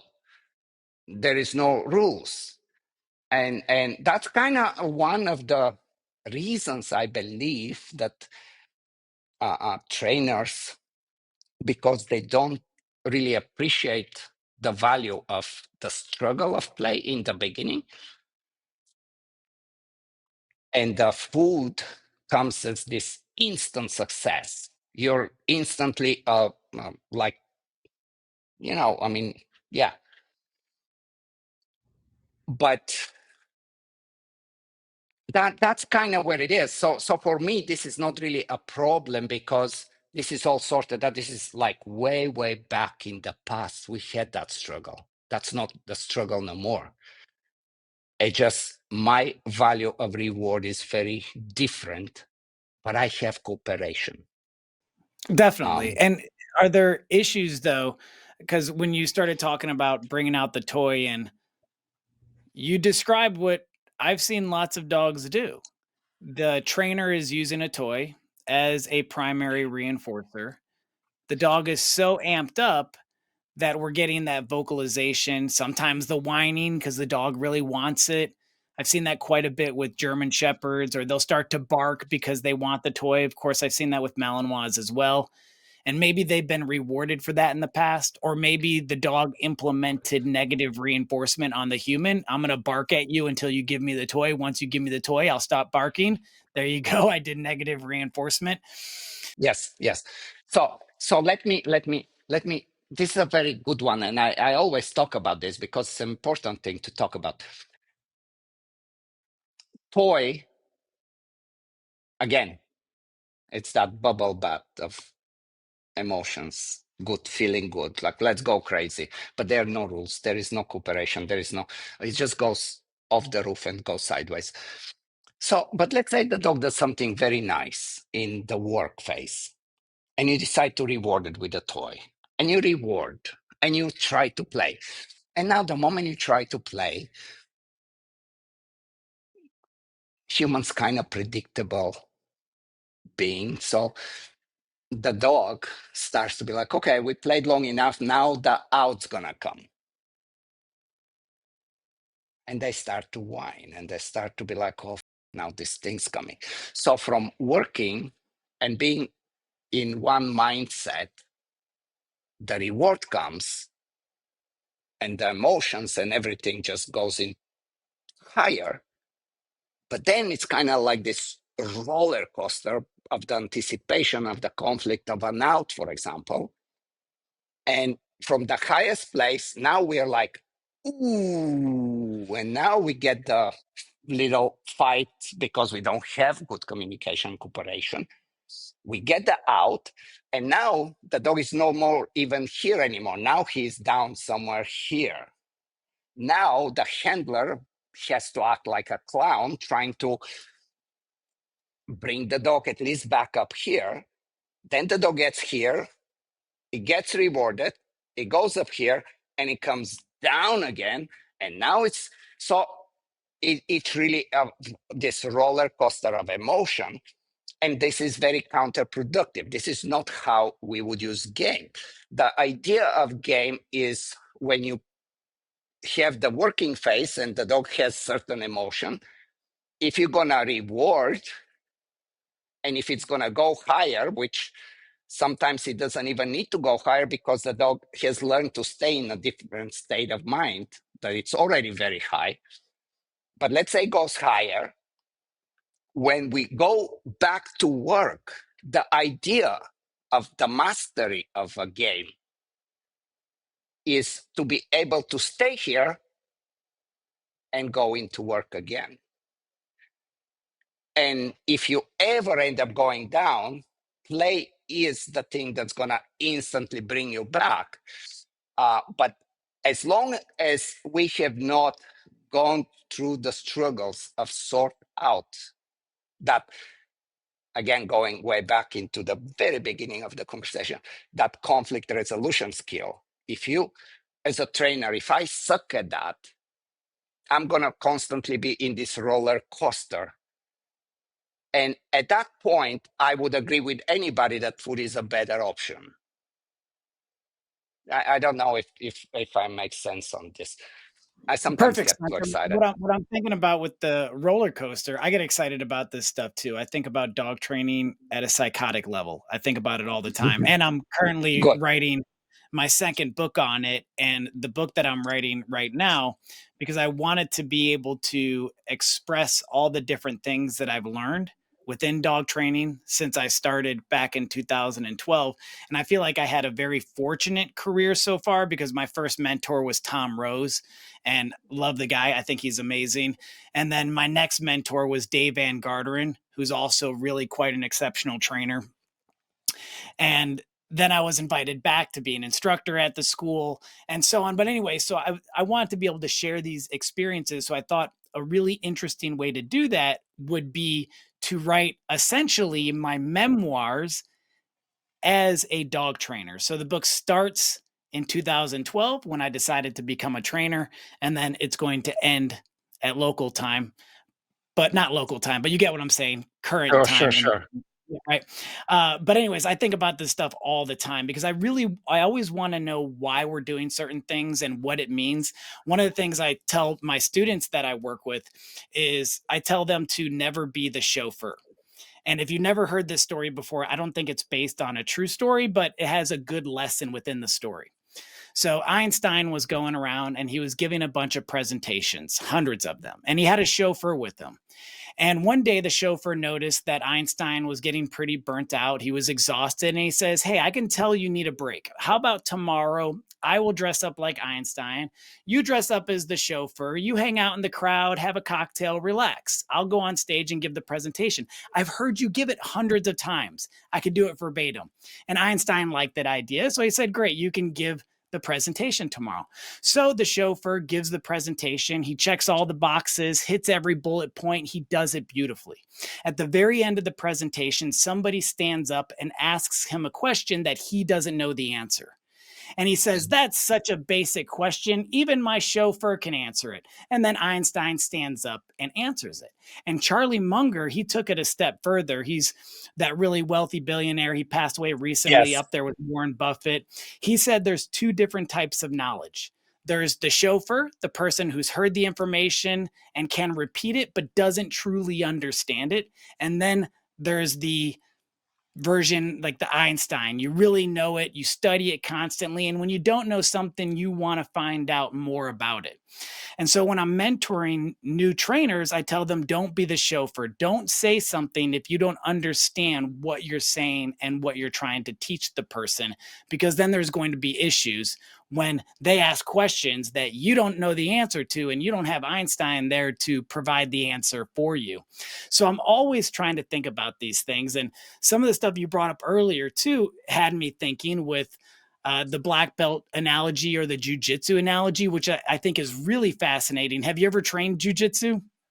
Yeah, I actually grew up back in Eastern Europe with sambo, like a lot of it, It's fun. and then I ended up going to, that's how the Brazilians finally they were trying to get me to do seminars there, and finally somebody somehow found out that I like this, and they're like, we can hook you up with like, so yeah, but this is like very very very good thing that you're doing with the book, because it's almost like I really think that everybody should do that, even if a book never comes out.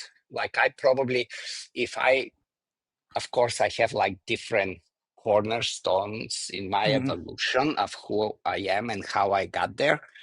Um, Right. the the book was probably the first very big one, because you have to you have to actually sit down and think of what you're doing, and actually take away all the noise that you convinced yourself that it's important, and really uh, um like I mean, that was by the time the book came out.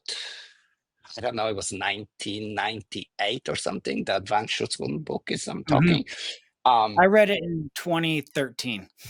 so when when when it was in my head, this was probably 1994. Man, this is so fucking long time ago. It's crazy. But this is when I was thinking about, and it is in the book, talking about markers, talking about negative punishment, talking like this is most people that do dog training.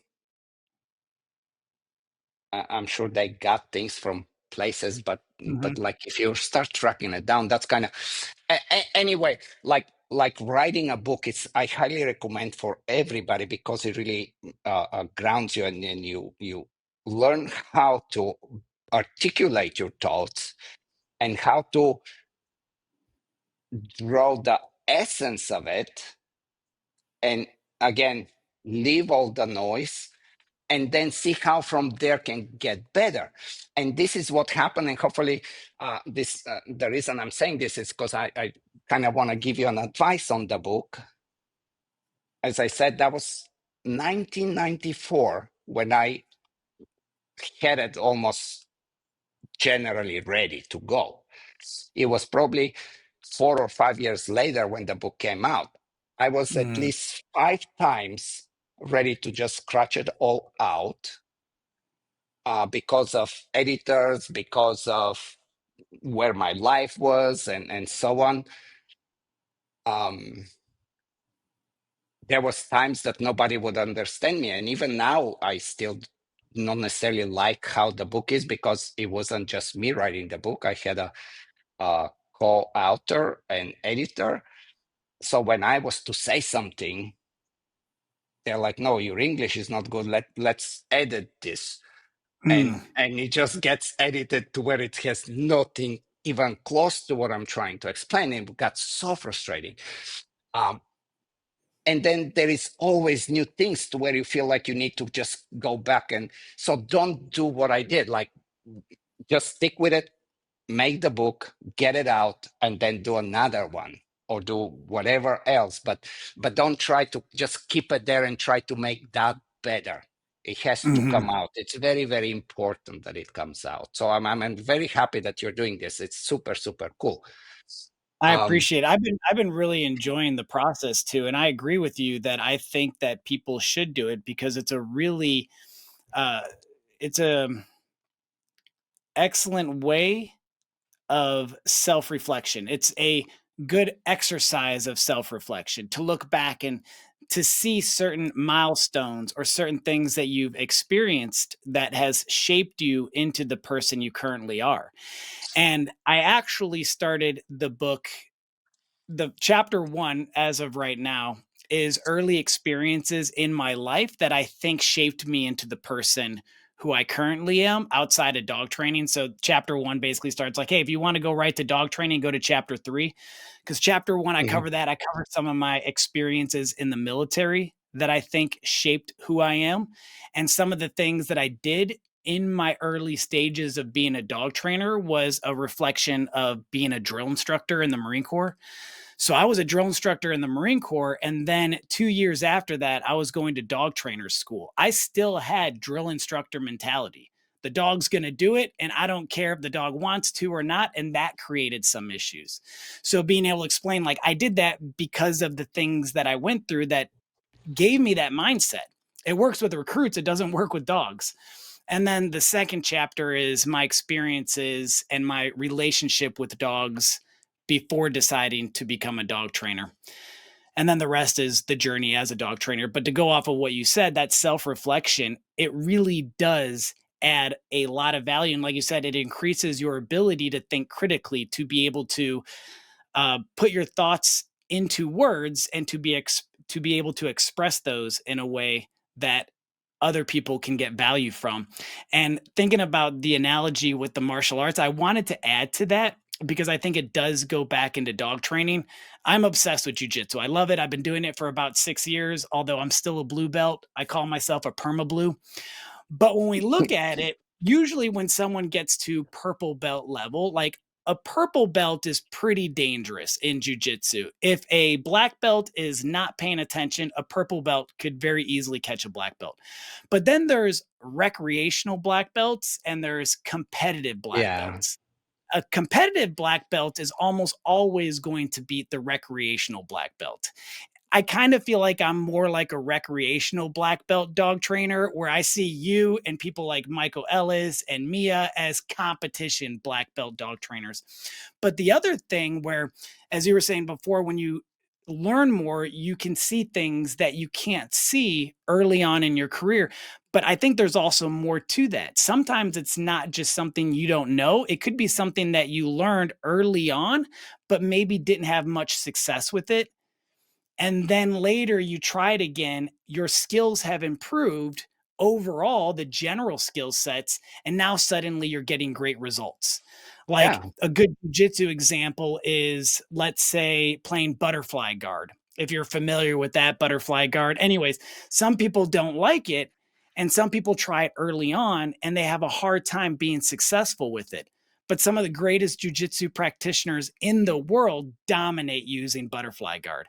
So it's not that the technique's not good, it's just I'm not good enough yet as a practitioner to be able to do it effectively. And it's also who you are, like, I mean, True. like that's man, martial arts are endless analogies to dog training. You I have, love it. like you have different breeds selected for different things. You have different bodies. Like I'm 6'2", 185, 188 in weight. I have very different strategies. I know where I'm good in jiu-jitsu, you Right. know, and of course I need to learn other things, but I know what these long limbs can do, and so that all that plays a role, and it's very cool. You know what I want to, like, I have this it's a very interesting pyramid of development, and it goes for everything really. But if we stick with dog training, like if we have the very first level when you get excited, and it's like what you would call the consumption level. You're like consumer. You basically watching TikTok, YouTube, whatever comes to you. You're not even selecting what you watch. You're just watching because you're so excited, and you're just absorbing everything. And a lot of it's just soaking up everything, right? And but that level, of consumption, it's kind of passive because you never get to even select what you're watching, and usually what you are watching, it's kind of obvious content. It's there is nothing. So you can see so many videos of 3-month-old puppies luring healing, right? So you are kind of at that very initial level, and unfortunately people stay there too long, and some don't even want to go anywhere from there, and that's fine. But they're spectators. They're not like players in the game. Mhm. Now the next level from there, if you want to evolve, it would be typically the curation, right? You're taking some action. You're like gathering for, you're like, okay, you're seeing this video, and you are sharing them, but you're actually explaining what's going on to the people that don't understand you, and that's a dangerous part, because if you're not good, you're putting your own spin, but maybe it's a wrong spin. But if you have a good sense, you're really emphasizing the things for the people that are on that consumption level. It's like, hey guys, this is what is happening. So that curation level, it's kind of a great starting point, because it teaches uh, um, the trainer how to grow. But there is a catch to that, because it's like the curation alone, it's not going to make anybody stand out, regardless of how much following, simply because, uh, um, you know, you're it's not your stuff, right? So the next level, how was it? The next level is the obvious connection. Um, this is where someone actually starts to create, starts to be like, hey, I'm gonna put my flavor here, like I'm gonna make original, this is how I teach this, or whatever, and typically though, it's by connecting the obvious ideas, that the things that everybody does, but packaging them in a very interesting way, that people that are not quite there yet, they start to, oh, that's helping me. That's helping the person, the person that brings that material to grow, but also the people that are below to grow. Um, But the to climb higher, the trainer has to be eventually able to think behind the obvious, behind. And what I mean by obvious, you hopefully understand, and everybody understands, it's just like something that you've seen endless times on the internet or on seminars or on presentations, right? Like you need to find a way how to go past that. And what that is that next level to where now you need to make some not so obvious connection to what you do, to where it's like, you say, well, whatever the, I don't know, let's say feeling, I don't know, and everybody's doing certain thing, but you actually say, well, but there is, there is one other option, just for consideration, not for, um, and this is where the content that one is creating actually surprises other trainers by putting ideas in a, a little bit of like an unexpected way, right? It packages it. It's like, okay, well, it's not that obvious, and it's clearly a non-obvious connection to an obvious problem. Like everybody has that approach, or at least variations of it. But how about we think of something else? And maybe it's good, maybe it's not, but just the fact that somebody can open up to think for a non-obvious content. That I think will set any dog trainer apart, because it just offers something a little bit deeper. And then it goes further, because then you actually have a like you can create your own, I don't know, system, category, whatever we want to call it, and that would be basically like the master is kind of the highest level, where the trainer isn't just creating content, he or she is defining a whole different way, right? This is how they teach in the military, but it's the levels of learning based on the left and right hemisphere of the human brain. So if you look up Bloom's cognitive taxonomy, you'll see a pyramid. In fact, I could even pull it up real quick. So, and people kind of put it in different ways. The way I originally learned it, you can see right here at the bottom, it says remember, understand, apply, analysis, evaluate, and then create, like you were saying.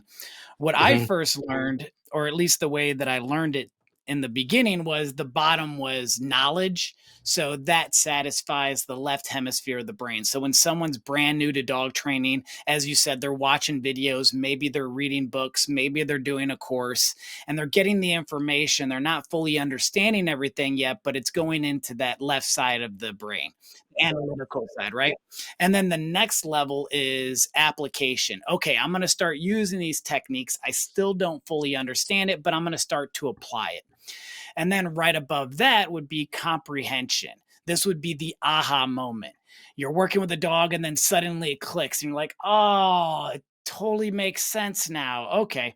And then above that would be analysis. And I think every dog trainer, professional dog trainer, should be at the analysis level, meaning they can observe someone training their dog and they can identify things that the person is doing that's either helping the training, aiding, or having a negative impact on the training. And then the top level is that create or the synthesis level, where you understand the subject so well that you can create your own system, or you You can can see things that freestyle, perhaps, yes. right. So like I never learned from anybody. The schooling that I did, the courses that I've watched, I've never seen somebody do the technique of how I teach leash pressure, where I apply the pressure, then I lure the dog into the position. Because when I first learned it, the way I was taught was we turn the pressure on and we wait until the dog complies. And it's a mildly stressful exercise.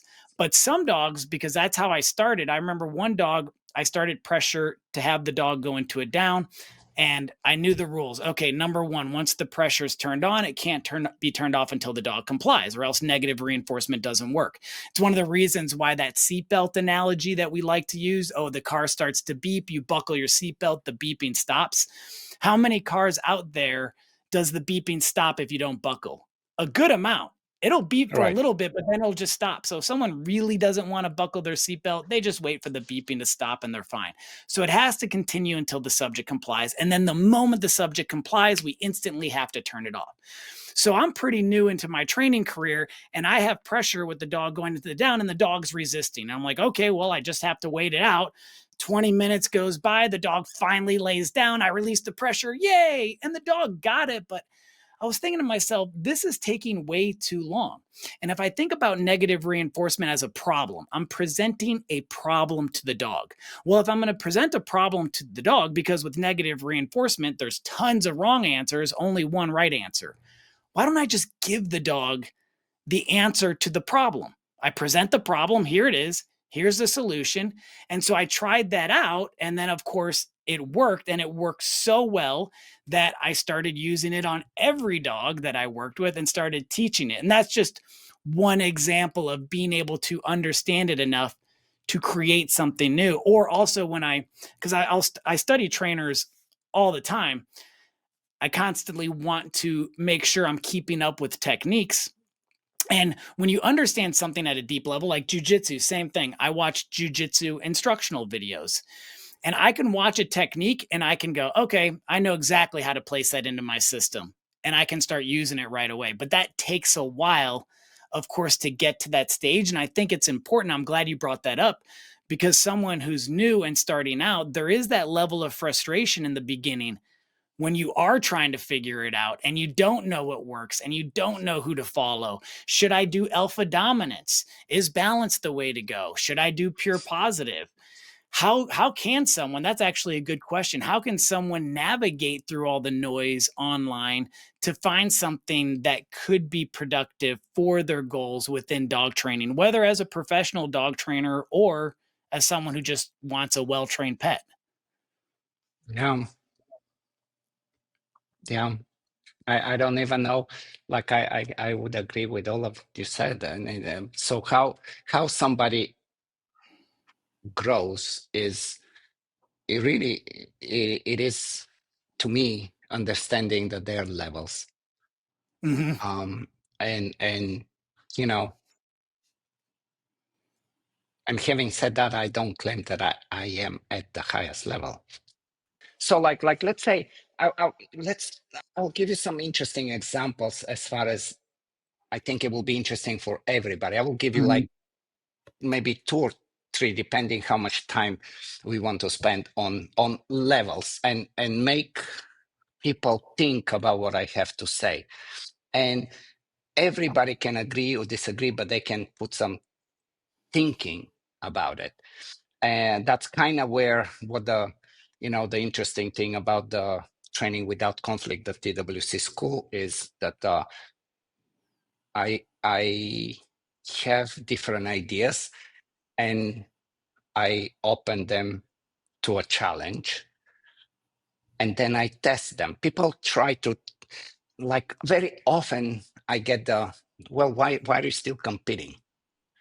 And competing in this level, it's just very, very, very hard just to stay in this level. It's incredibly hard. And unless somebody's been there, no matter how I explain it, it's very different to really just grasp it. Mm-hmm. I imagine for you, there's a lot of pressure too, because once you reach the top, people expect it. Like, oh, Ivan's competing. He's getting And first. especially when you're teaching, especially if you're Mhm. loud mouth the way I am, that there is like consequences to everything. But the reason, probably the main reason I do it is because it's super, well, I like competition. I'm not gonna lie. Like I like competition. It drives me, but it also, it's like checkpoints. It's like, okay, I'll go and I train and it's my laboratory here, and I will play around with things, and let's see how it's going to hold up to everybody else's ideas. This is probably the most interesting stuff for me. Again, it's combination. I like competing. I like, I always had, but I'm so deep into learning that I need to test what I say. Like it's very different, and this is where again martial arts is like if you think that you're gonna do this and 20 people will go down and crumble, that's fine, but let's have a fight, um anyway, what I was going to say is like I'm gonna give you a few different ideas just for the sake of levels and the sake of how we can think differently about obvious problems and probably obvious uh, um, like things that we do that we have just accepted that that's what it is because everybody else does it, including the best of the best, right? So let's take well, I let's do the like I have 5 different ideas that I want to spill it out at one time, and that's my problem always. Let's talk about the idea.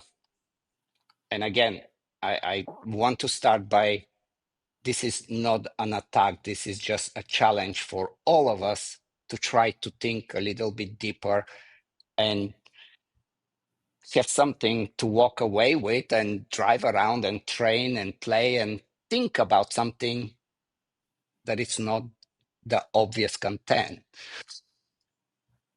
Let's go with the idea of don't name the behavior until Mhm. it's meeting your Until you love it, standards, right? right? Don't name it till you love it. Don't name it till, yeah, exactly. And so it's like this, you know, it's like a mantra, it's like this blanket rule that almost nobody is trying to think about why. And does it really hold any ground? So the argument, and I'm sure you probably, I don't know if you do or no, but it is just such a common thing. So the argument is that if we name it early, it may attach the actual cue to a messy approximation, right? It's not gonna, like we're gonna freeze something that it's not quite what we really meets our criteria. So Right. Like in luring, the dog might be crooked, or the dog might not do yeah, it with the yeah, energy or speed that someone wants. Right. yeah, Okay. yeah. So in luring or I mean in any other way of training besides the free shaping, which I'm gonna get to, there is really no, like that's my argument, like there is really no need for this because we already are directing the dog towards the intended outcome. So if we're not giving the cue, the dog doesn't know what down is, but we are working on a down without using the cue, mistakes are still guaranteed to happen. The dog's still going to be sloppy. You will be somewhat experimenting, but the trajectory is guided. It's not random.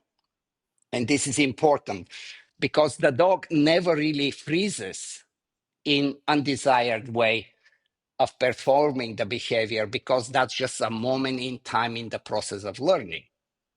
But as you're not naming, but you're whatever way you're guiding the dog to make it, it's not going to be pretty, right? So after all, before the trainer names it, there were problems, there were struggles.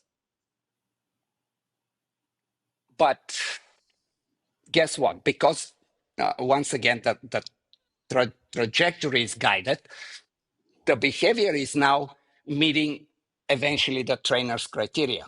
So you went through the struggle and you reached that, whatever you are like, okay, this is, I like it now. Now I'm going to put a name on it.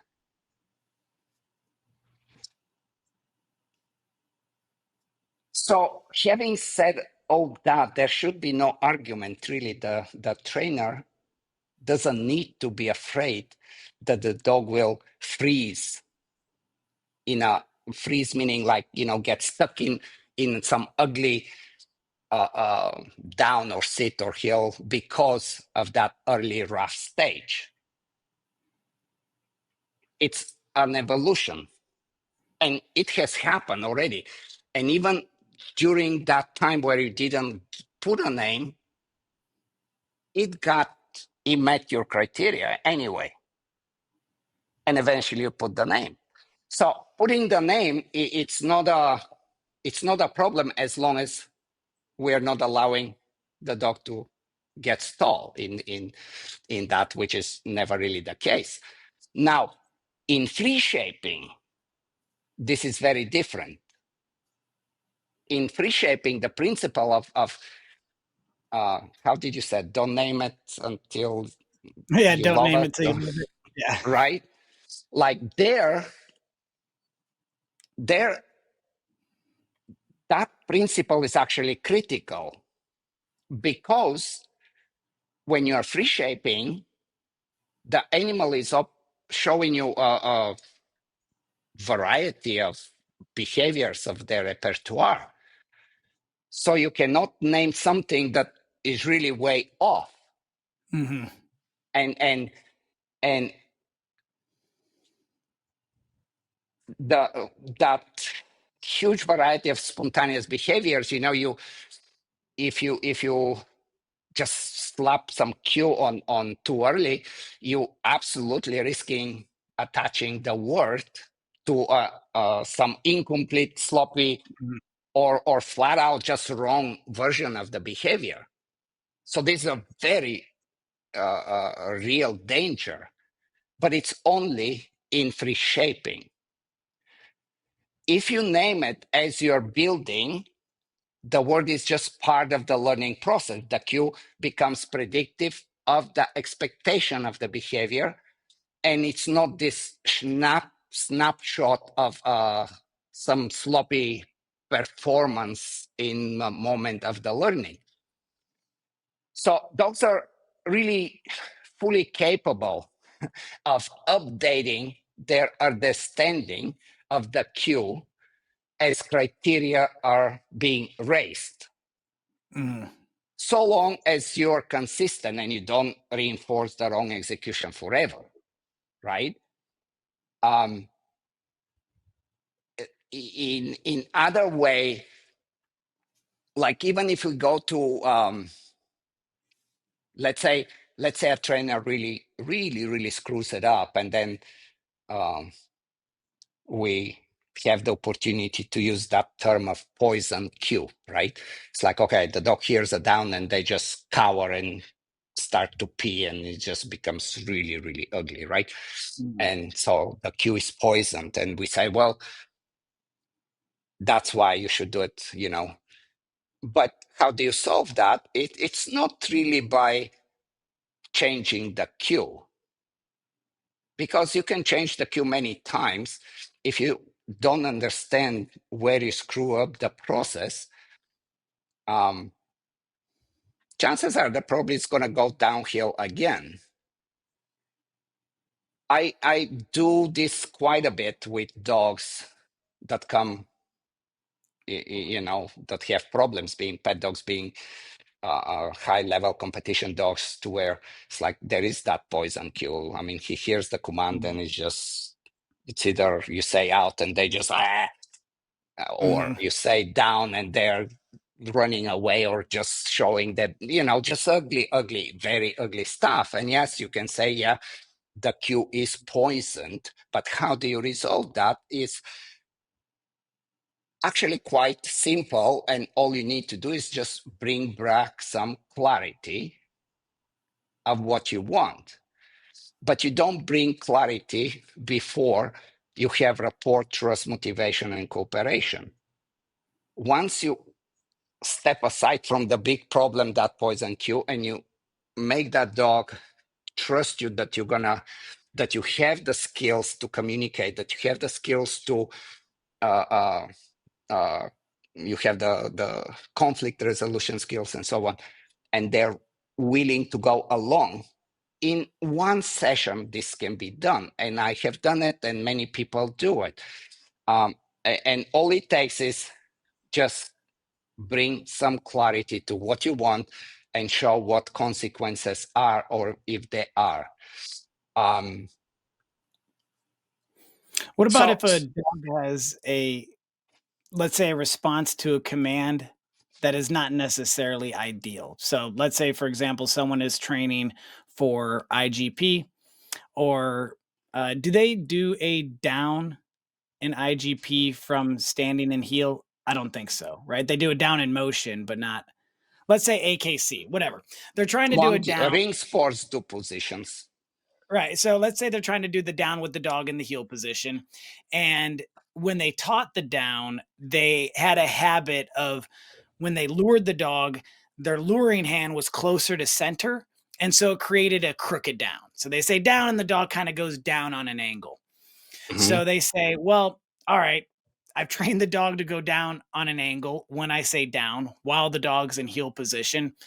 I'm just going to teach the dog plots, and I'm going to turn plots into a straight down. So I'm going to have my straight down for plots and my crooked down for down.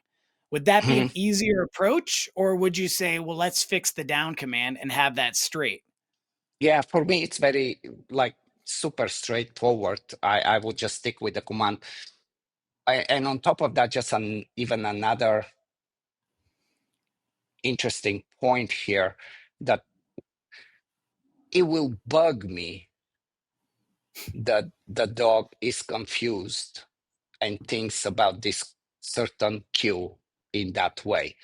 And even if I teach him to do something else in a different with a different word, like I am the kind of trainer that I'm like, man, let's just go back and revisit this and resolve it, because it's still in your head, even if we never do it. And it can be resolved so easy. Um, yeah, And would that come these down are to like, interesting. would that come down to like perhaps reward placement? So, okay, maybe we'll make sure we're rewarding the dog straight so they go straight. And I brought that question up because that's advice I've given students in the past where they had that issue. They caused a crooked down.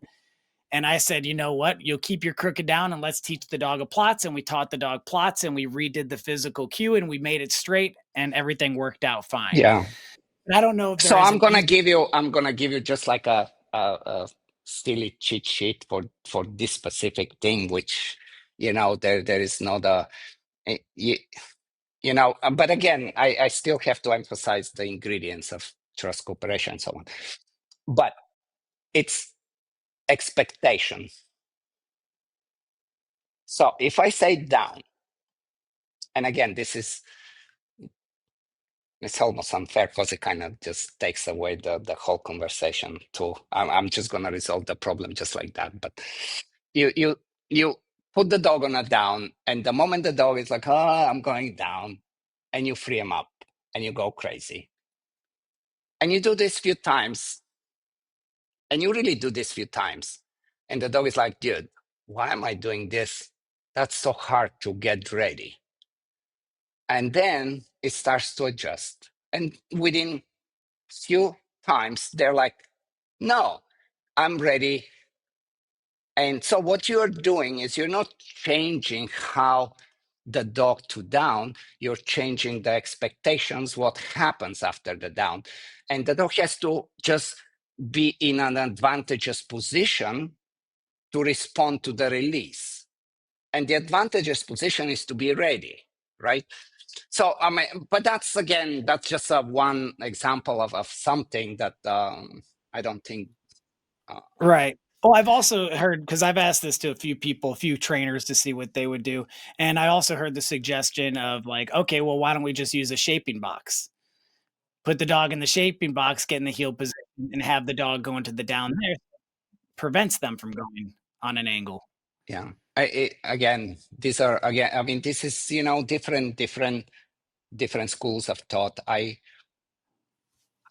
do not like the dog to do and to do it zillion number of times with the hope that now it's just gonna do it.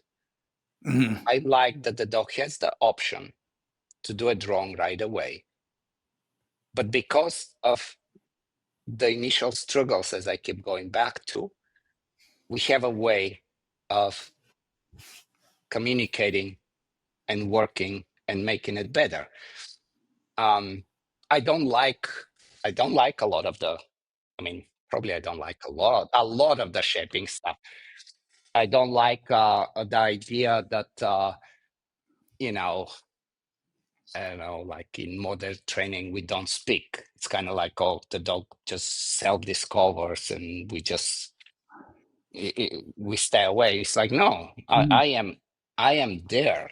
It's actually to me, and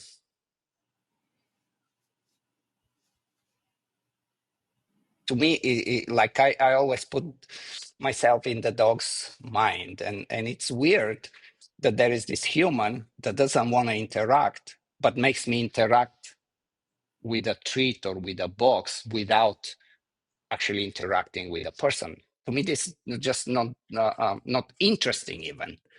Um, um, and I really don't agree that this self-discovery of a behavior makes it any better. What makes a behavior stick is emotions. What kind of emotions you pair, trial and error, which is feedback in both ways with the emotions and preparing the dog for again not just your voice inflections and whatever, but again we kind of covered some of that, and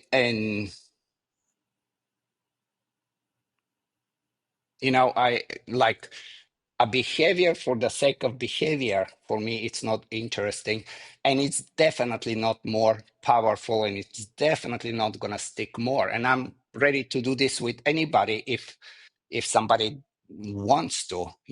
This is very Mhm. easy for me to do. um I'll give you another one. I mean, again, these are just things to think of, at least to think of, and maybe, I don't know, maybe the idea is not to change everybody's mind. It's just that there's other ways. Uh, Schedule of reinforcements, right? We have the Mhm. continuous variable and so on, and Right.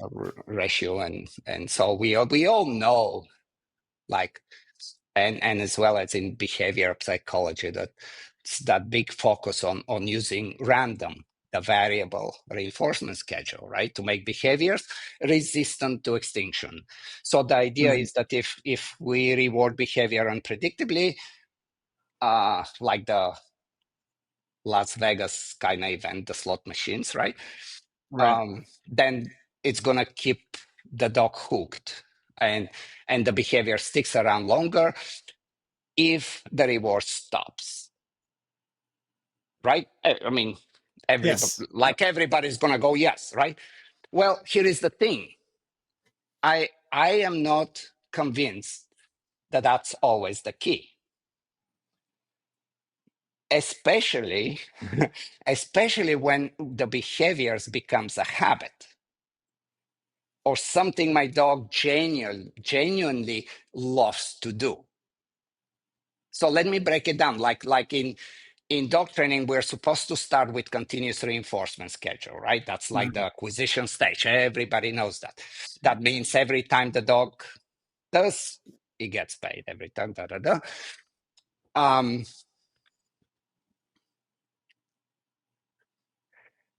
and there is no argument. It is super effective for teaching new behaviors because it's clear and it's immediate, and you connect the dots.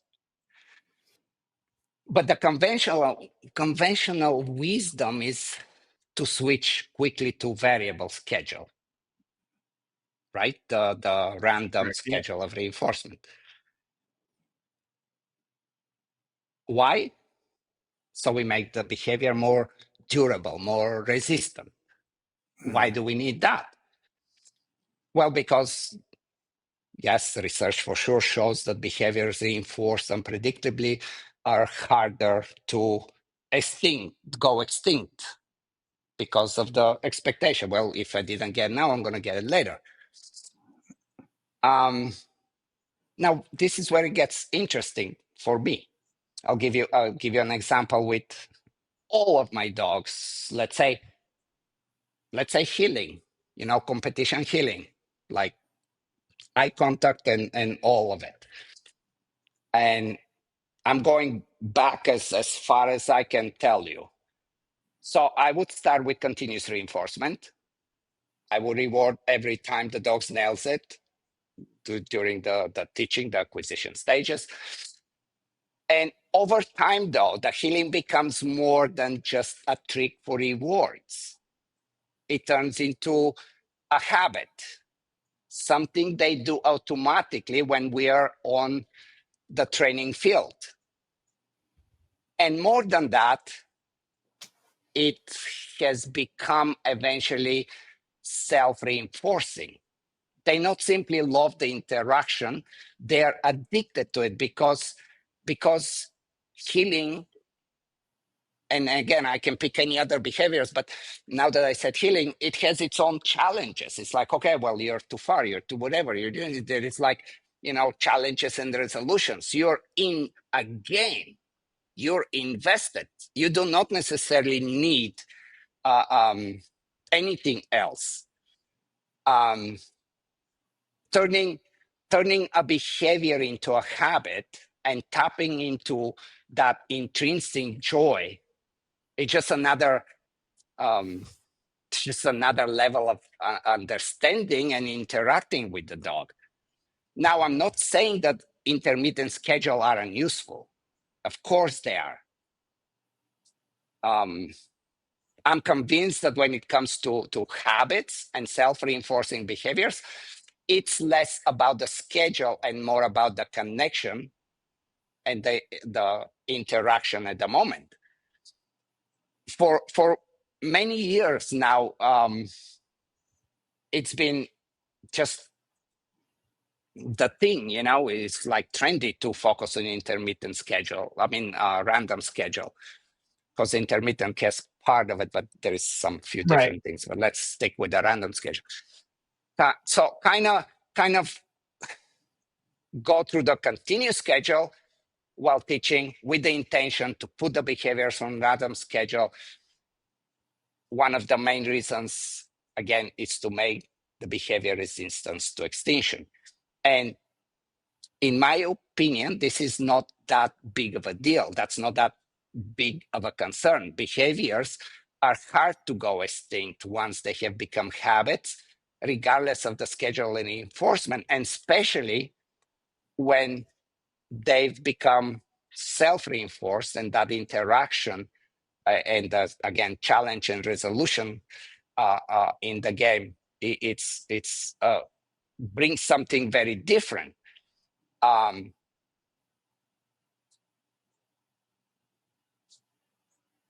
Here is like I can keep going with different. Here is another really, really, really cool reason. So continuous schedule of reinforcement, for example, to me is super important when I do competition. Why? Because certain behaviors, I don't want to make them resistant of extinction. I want to make them and maintain them explicit. And some of the behaviors in a high level of competition, they go to a level where it's high maintenance, if you want to think of it that way. Because if you kind of let it slide a little bit, let's say you put it on random schedule, it will it will kind of go back to its natural state. So let's take a sit out of motion or a down. And the dog's going to do it naturally with the speed that they want to, no matter if they want to or they will, when they want to do it, they will do it with the speed that they're naturally wanting to do. But there is that little more that you can ask.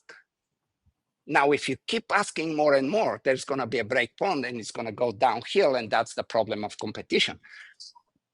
However, when you do that kind of training and you understand that they're high maintenance behaviors, you need to pay attention to them. And that means they need to stay on continuous schedule of reinforcement because of that. Does that make sense a little bit, maybe? Yeah. So you would keep like doing a down out of wait, what is it? I always call it down in motion, but you called it Sure, down. down out of motion. Yeah, So it's the same thing. That you would keep on a continuous reward schedule? For the most part, yeah. I mean, of course, there are times where you mix it, but it's definitely not a random schedule of reinforcement program ever. Because I don't care about extinction. I maintain higher than natural behavior performance, and that's different. Mm-hmm. It makes me think of the send out. Like when I teach a dog the send out. Now, I haven't competed. The only thing that I've done outside of as far as doing these routines, because at the Tom Rose School, if you're familiar with that school, if you do I the am. professional and master program, you have to do an IGP1 and IGP3. You have to do the tracking. And when I taught the send outs and when I would help students with the send outs, when I was an instructor there, I would always have a reward for the dog. Every single time we did the send out, there was something that the dog was finding Sure. until test day came.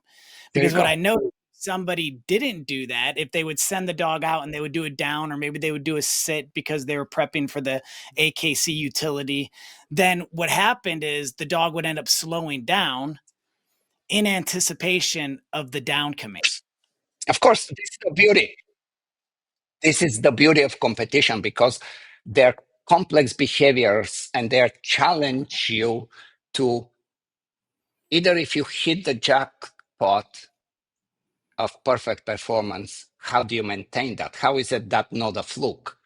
And how do you compare to the rest of them that are still trying to do the same? It is absolutely a very cool thing. Now, I'll bring you another really interesting one. Again, in the benefit of continuous schedule of reinforcement. Like, I think it's so underestimated. Everybody talks and takes it as, oh, yeah, we just teach it, but now we are in the, let's say, random schedule of reinforcement, as we said, makes the behavior more resistant to extinction. And isn't a big part too the visual removal of the reward? Yeah, but let me get to this. This is very interesting. What I want to try to see if Okay. I can. Continuous schedule of reinforcement. There is I don't know, I mean, I'm sure you are familiar. Probably some people that are listening would not be. So I feel like I will kind of explain it a little bit, but there is what is called a phenomenon in extinction, which is called extinction burst. And extinction burst basically comes when reinforcement for certain behavior stops. And when that reinforcement stops, the dog kind of goes into a protest kind of state. It's like, where is my money? Right? So Mm-hmm. there is frustration, and it seems like, you can put that, like this happens very often in some seminars or workshops when somebody comes with a problem, and then the instructor tries something and it works for a moment, but then the dog realizes that the reinforcement for what typically gets reinforced stop. So they become even more explicit in that behavior. This is what we call the burst of disobedience, the extinction burst. Now, this can be bad or this can be good, depending what you want to do with it. In a seminar setting, very often you will have the owner of the dog is like, oh, my problem just got worse. I'm going home. Well, if the plan of shifting the reinforcement wasn't good, yeah, it can get worse. But the phenomenon of extinction burst is that there will be a protest and eventually it's going to flatline, and now we can guide to something else. Now, that's the bad side of extinction burst, but there is a good side that is super, super important. And most trainers, actually, good trainers, do it even if they don't understand it. And this is continuous schedule of reinforcement. The reinforcement stops, the extinction burst amplifies the behavior, and now the reinforcement resumes. So what just happened? We were able to raise the criteria of the behavior in whatever way we wanted to. It become amplified, it become better. If the dog was on random schedule of reinforcement, we cannot convince them by stopping reinforcement to go into extinction burst and amplify. Dude, I'm downing. Because they're like, oh, I didn't get it now. I'll get it in the next one. Oh, I'll get it next one. Right? So I'm not saying random schedule is bad. Of course, I cannot say that.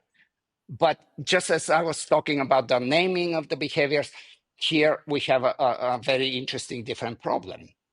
That there is again very interesting things that are well recorded in animal learning.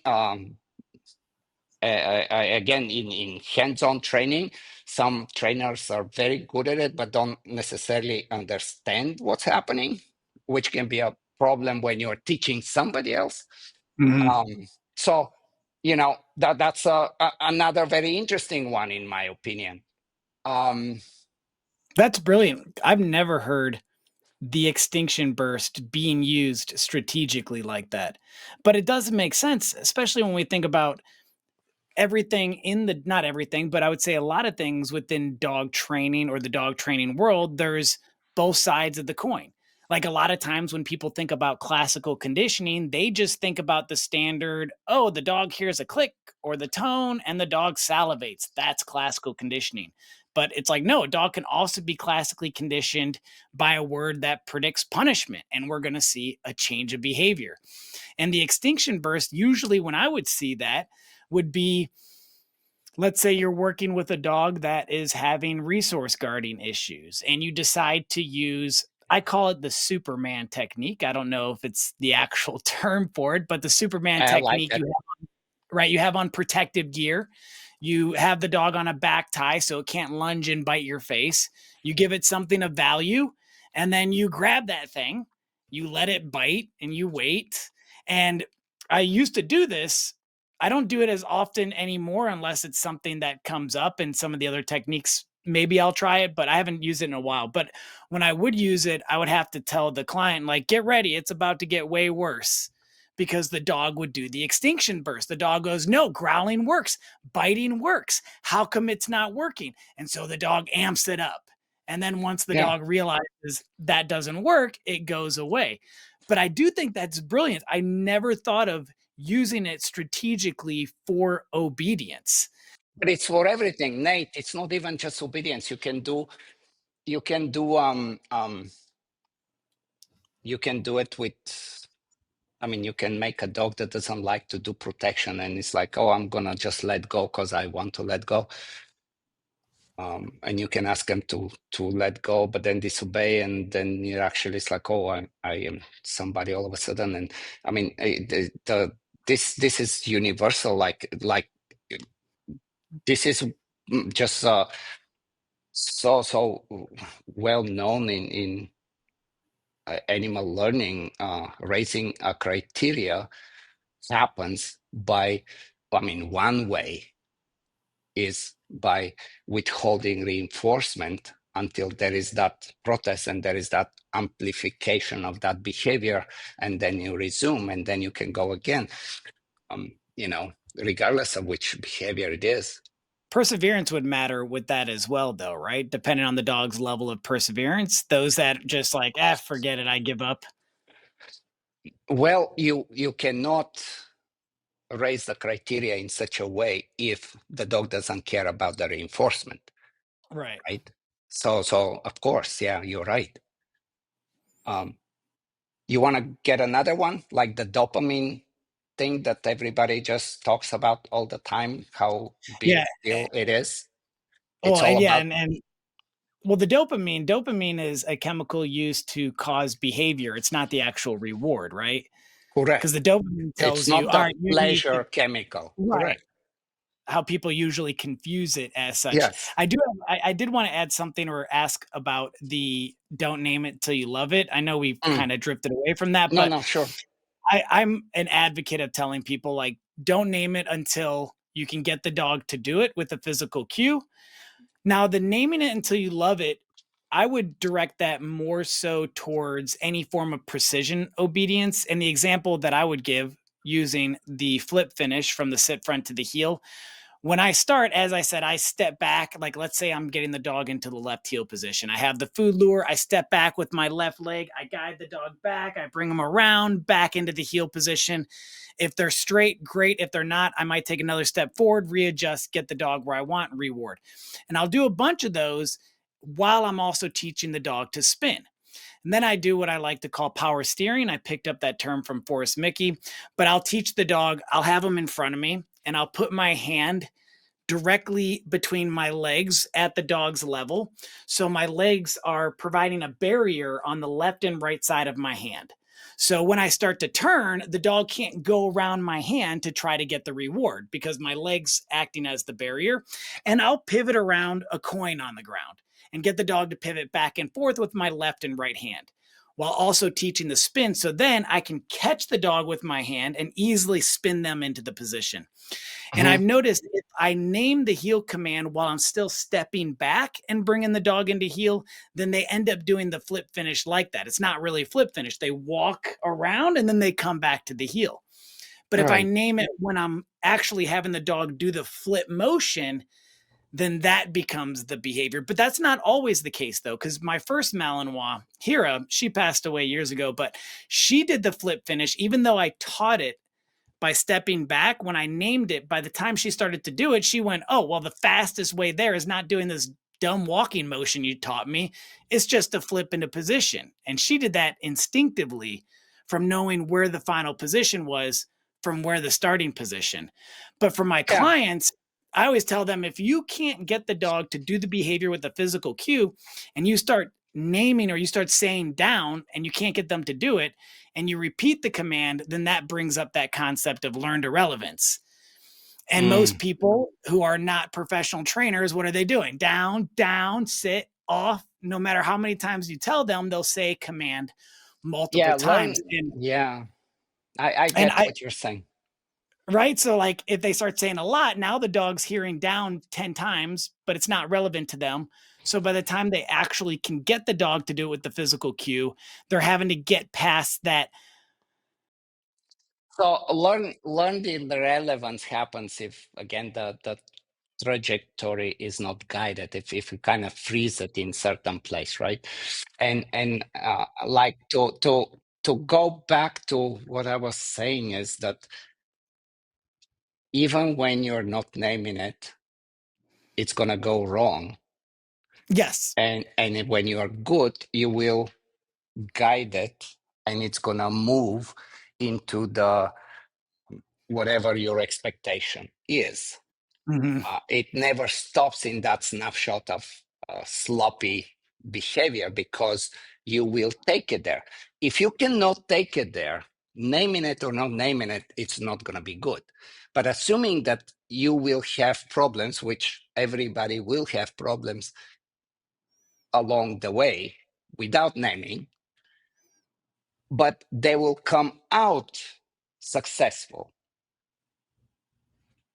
The dog never says, oh, I'm just going to do it in that very shitty way that I did it a few times Right. during one stage. It Mhm. doesn't go that way. So therefore, my argument is there is absolutely no reason to fear to have the name. And in fact, when you have the cue, it starts to give an actual, it's kind of, like it's your, I don't want to get too crazy with, it's like your green light, it's your discriminative stimulus. It's like, okay, it's the start. Now we start that behavior, which actually helps the dog instead of just watching him do things. It kind of tells him, hey, we're going to start this thing. And yes, it's not perfect, but we're molding it and we're getting there. Mhm. Again, it's like a really important not to name it. Think of any behavior that you want to free shape. There is a huge repertoire of behaviors, right? So maybe the dog is pawing something, or it's bouncing up, or it's barking, or it's spinning, but you want it to sit. You cannot be casual about this. In free shaping, that don't name it, it's really critical, because again, uh, um, if you put a cue too early when the dog is pawing on something, when you ask them to sit, it's very difficult to get out of that.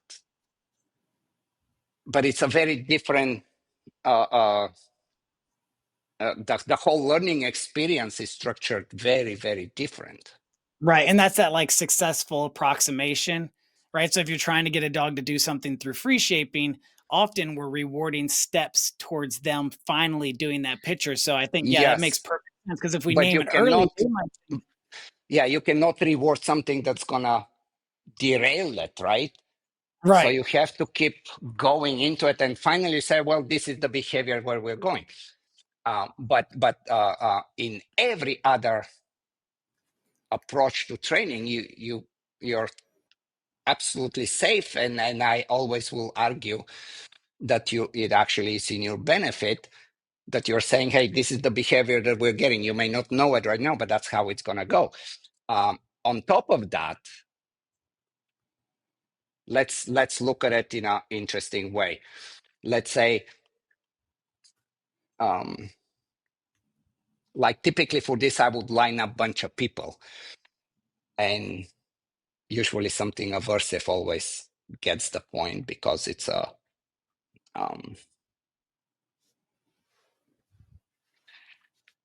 so let's say, yeah, I'm just trying to make it so it's for people that listen can make sense, but I think that's going to be complicated.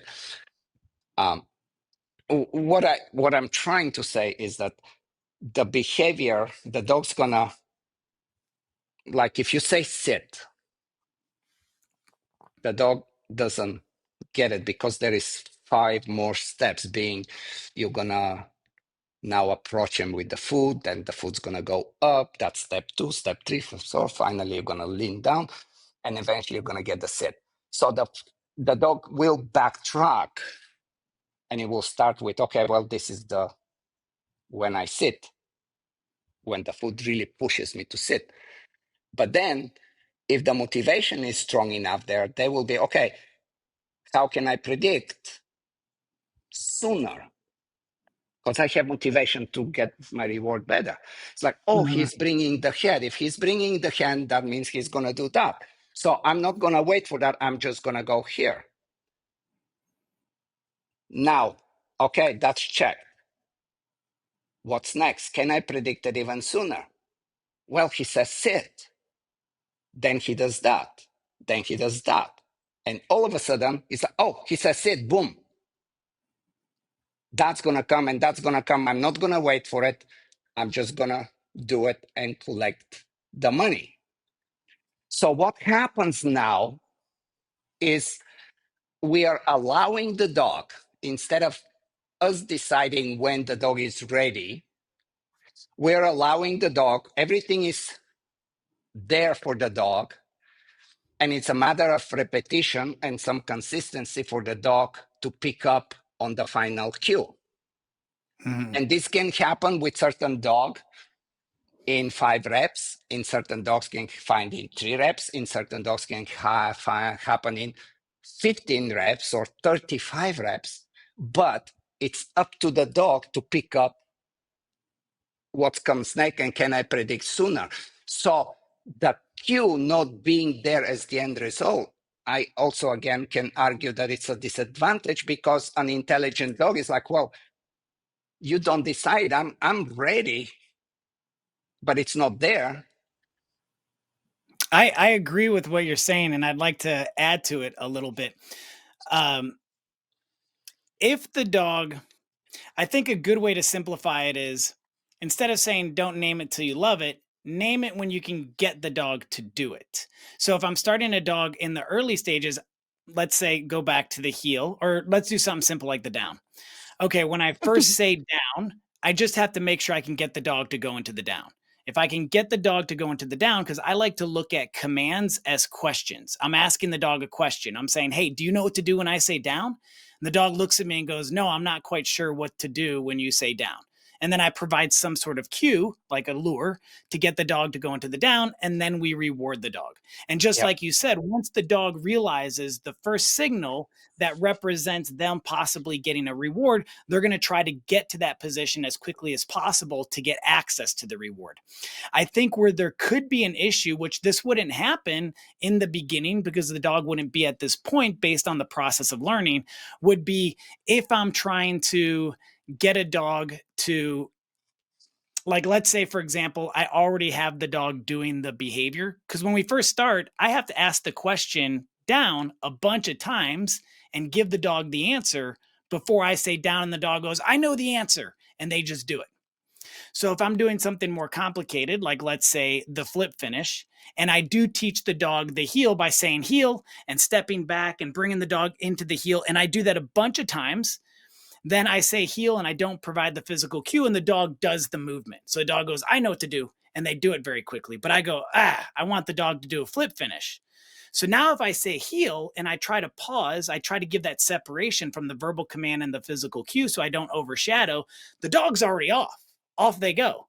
But that situation wouldn't even arise if I started the beginning by saying heel and I go through it each time and we evolve together. I think this is what you're saying, to the point now when I say heel, we've learned it together. We've worked through the sequence together multiple times. The only difference is I added the word before showing the dog the process, but the learning process is still pretty much identical. And I think the only issue with clients, pet trainers, is repeating the command and developing learned irrelevance. Did I kind of hit that right? I tried to say it as clearly as possible. Mm.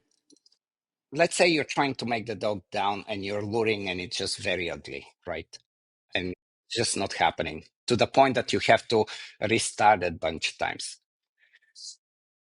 Because you have set at some point down beforehand, that doesn't, it's really irrelevant because the dog is just not there yet.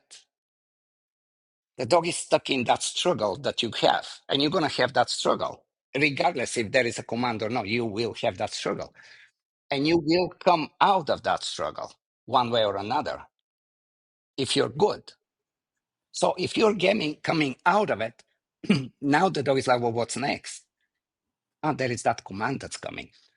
And that command or cue or whatever we want to call it, it absolutely will not affect it. It only affects it. I mean, it's not just something to, again, that's what I like about conversations like this, and because they kind of stimulate us to think. To think, yeah. And when you sit on it a little bit, it gets interesting. And that's Mhm. what it's about, I think. Yeah, and you're Um, still even, and as you said before, even if you do wait till you love it and then you name it, there's still going to be times where the dog makes mistakes and you have to be for able to sure. adjust in that moment. It's like if I'm working on a recall, the way that I present the recall is I do like a little bow presentation. I bow to the dog, I guide them into a sit front, and then I'll reward them. And I try to keep the reward close because I like them to be close. Like I prefer the IGP sit front instead of the contact sit front.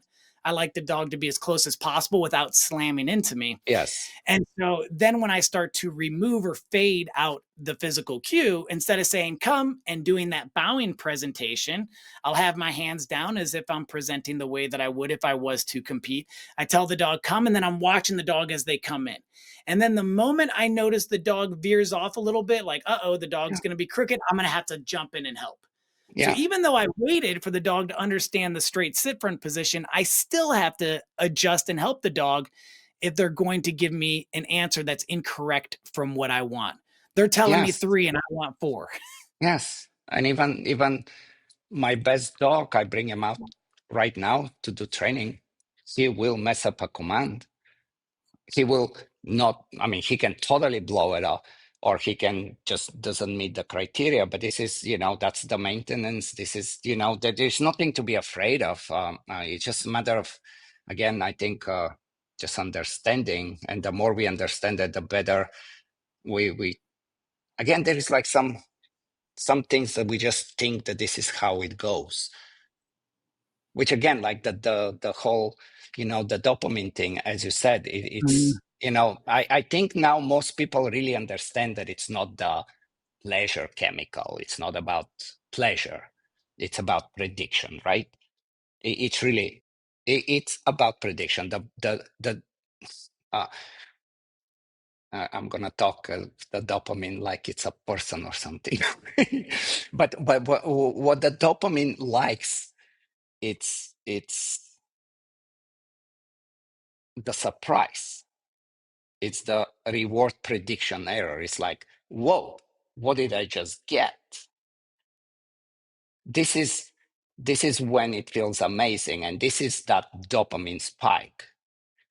But there is a very interesting paradox that nobody, either trainers don't know, or they're just so stubborn not accepting. But this is just plenty of research on this. That there is an actual paradox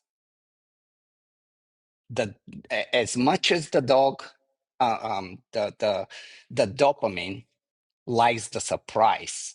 Oh wow, well, I wasn't expecting that. But it also hates being wrong twice.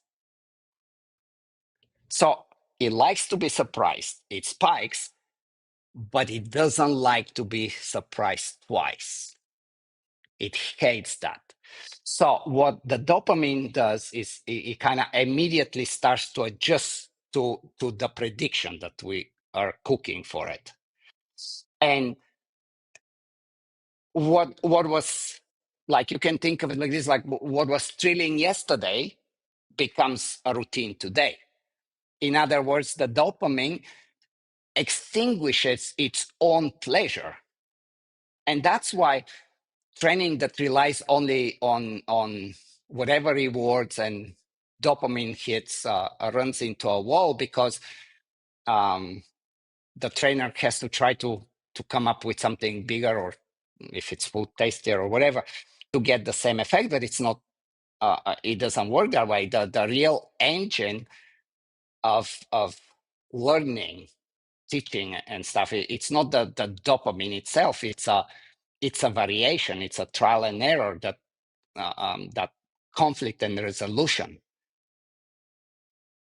That's the surprise stuff. That's why games are so powerful, because they're challenging. They never necessarily repeat exactly. Games keeps creating fresh discovery moments, and that's what happens. So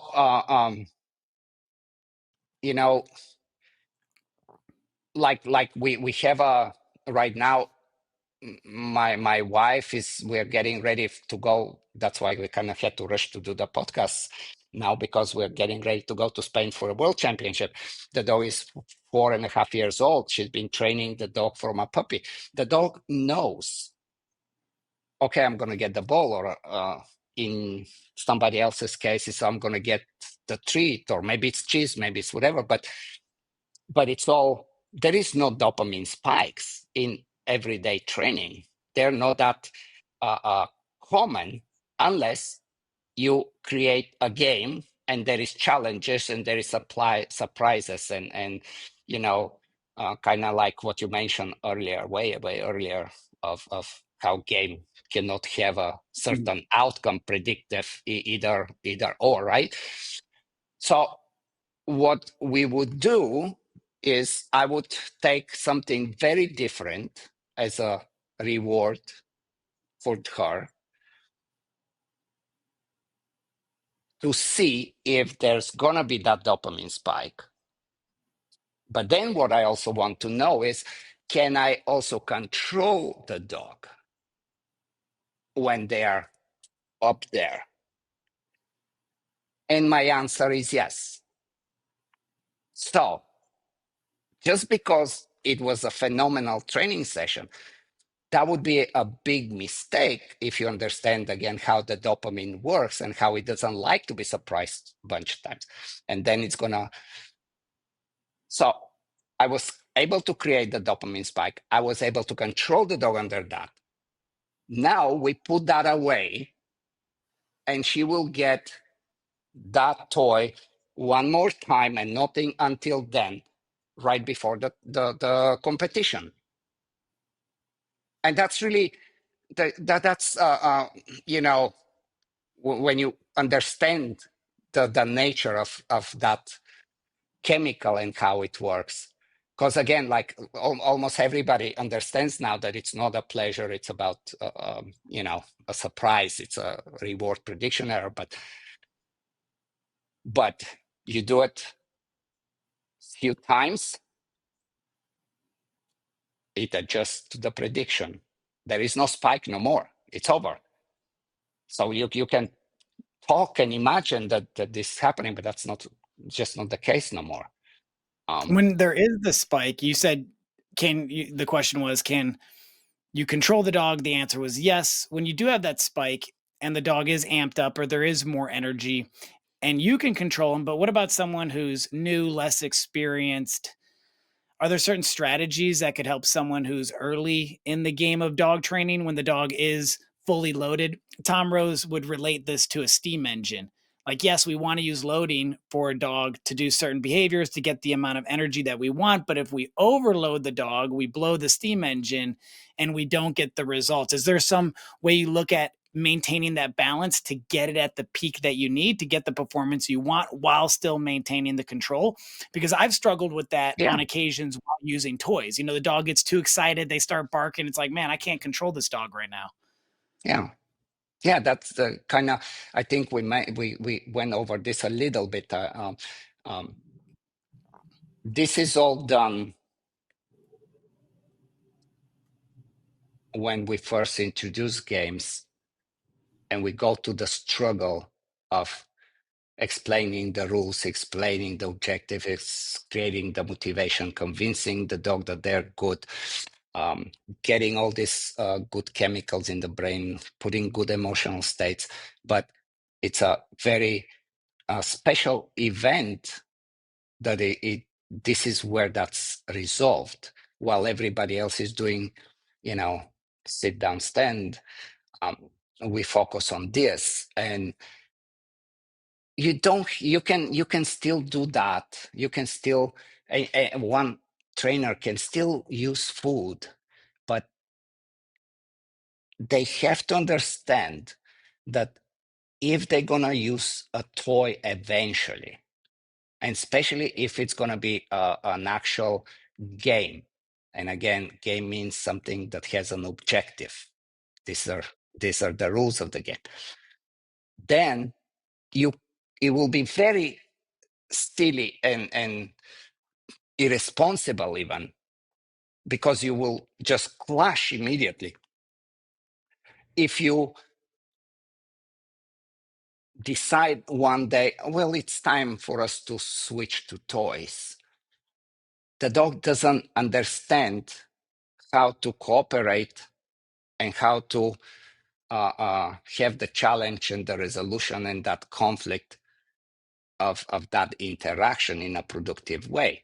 So all of a sudden, you end up exactly in the worst case scenario. And then it goes pretty bad, because it's like, okay, well, now we have to stop it. We have to tone it down. And if we cannot tone it down, well, we can, of course, we are humans.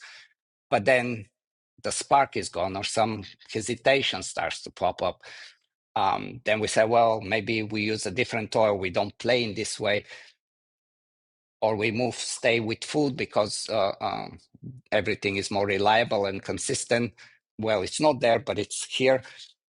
But all these are problems simply because we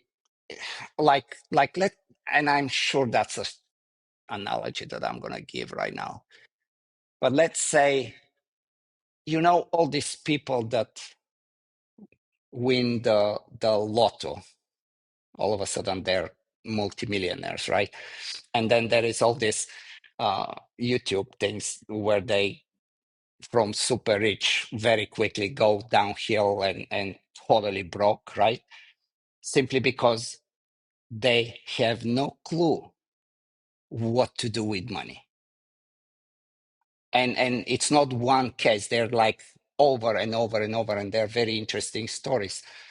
And that's what happens when you don't have the education and you don't understand what you can do with money. And all of a sudden, you're giving millions and millions of dollars. Very quickly, it just goes out the door, and you are in a very bad shape on top of everything else mentally. And quite a few of them end up either in a mental or suicidal or whatever, So that's kind of what I'm saying. It's they're important stages. And even if somebody decides to do food training and the dog is now old enough, whatever that means, and knows all the behaviors, and we're like, okay, now we're going to up it up a notch. We're going to bring the toy. It will be a bad idea, just as I said, to just all of a sudden say, hey, I got a ball on a rope. It's not going to go. It's going to only create fireworks and frustration.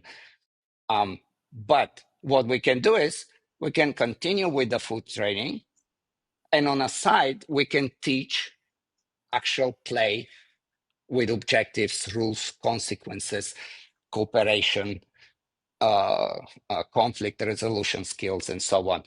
And once all that is in place, then it comes in. And those are your prerequisites for using toys within play. I've often heard, 100%. right? And do you also, like, because I'll hear trainers, and I've even said this, if we're going to use play, we want to make sure the dog brings the toy back to us. The dog has some level of impulse control, and the dog will release the item when we ask them to. And something you were saying earlier, where the dog will get excited, but then it'll drop in anticipation of having to release the reward. Would you say the way that the training was conducted created, in a sense, a form of anxiety for the dog, the anxiety of losing the toy and ending the play? So instead of being hooked in the moment of playing the game, the dog is focused on the moment in which the game's going to end. Yeah, you got it. Yeah, again, the trainers hate the struggles instead of appreciating the struggles. Right. Those early struggles, like when I'm teaching a dog to play, if somebody's watching me, it's like, man, I would just lose my mind here. But again, you are showing who you are. You're actually showing, are you going to lose your cool? Are you going to just explode? Are you going to play fake? Are you going to give up? Like, just as much as you're teaching the dog is looking at you and watching you, how you act and who you are. And when you create that good rapport, then you get the trust, then you have the healthy motivation, then you got the cooperation. But it's not the easy way. Again, it's like, hey, I have a ball, let go. He's like, no, I'm not letting go. Well, I have another one. Okay, I'm letting go. Well, that's a negotiations. That's not a, you're not struggling, right? It's almost as instant fix, if you want to call it, as if you start to do sits and downs for food. It's you know, you are avoiding a struggle that you should love to have, and you have to master it, because when you know how to deal in that moment, and your dog sees how you deal in those moments, this is a different level.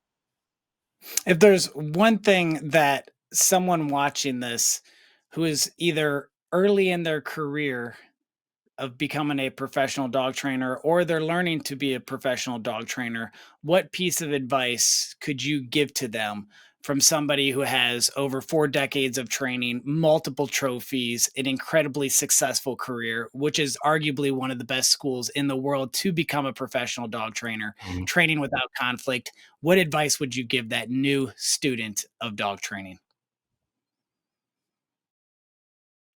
Yeah, you have to stay curious. You have to master the skill of how you go about struggles, because they're special, they're good things to have.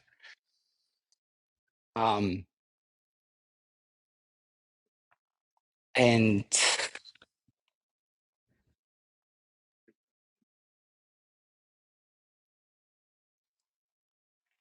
you have to dream.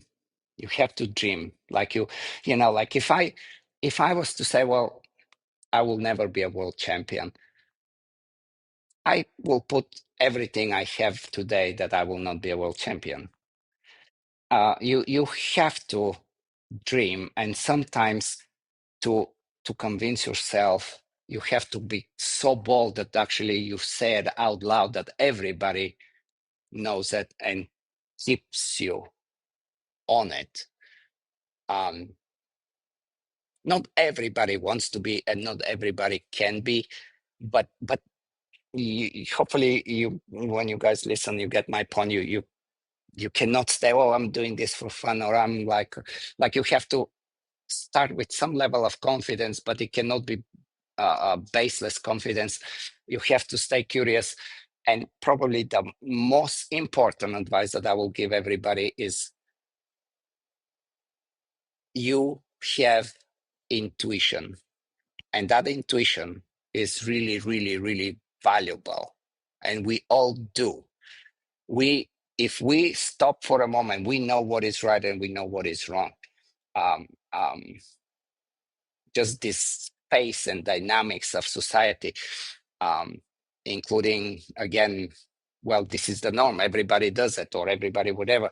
It's like, use your intuition, because you can uh, um, accomplish far more trusting in yourself than just staying on YouTube or TikTok or things like that. That's like a good takeaway, I would say. And clear communication is really what dogs need most. And you modeled that today. Where can people continue learning from you?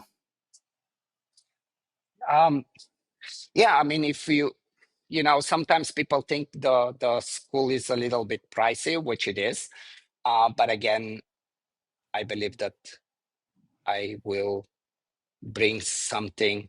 I will bring you the non-obvious content. I will challenge your mind, regardless if you're starting training, regardless if you are already a very seasoned trainer. I will make you think, and I will change you for a better.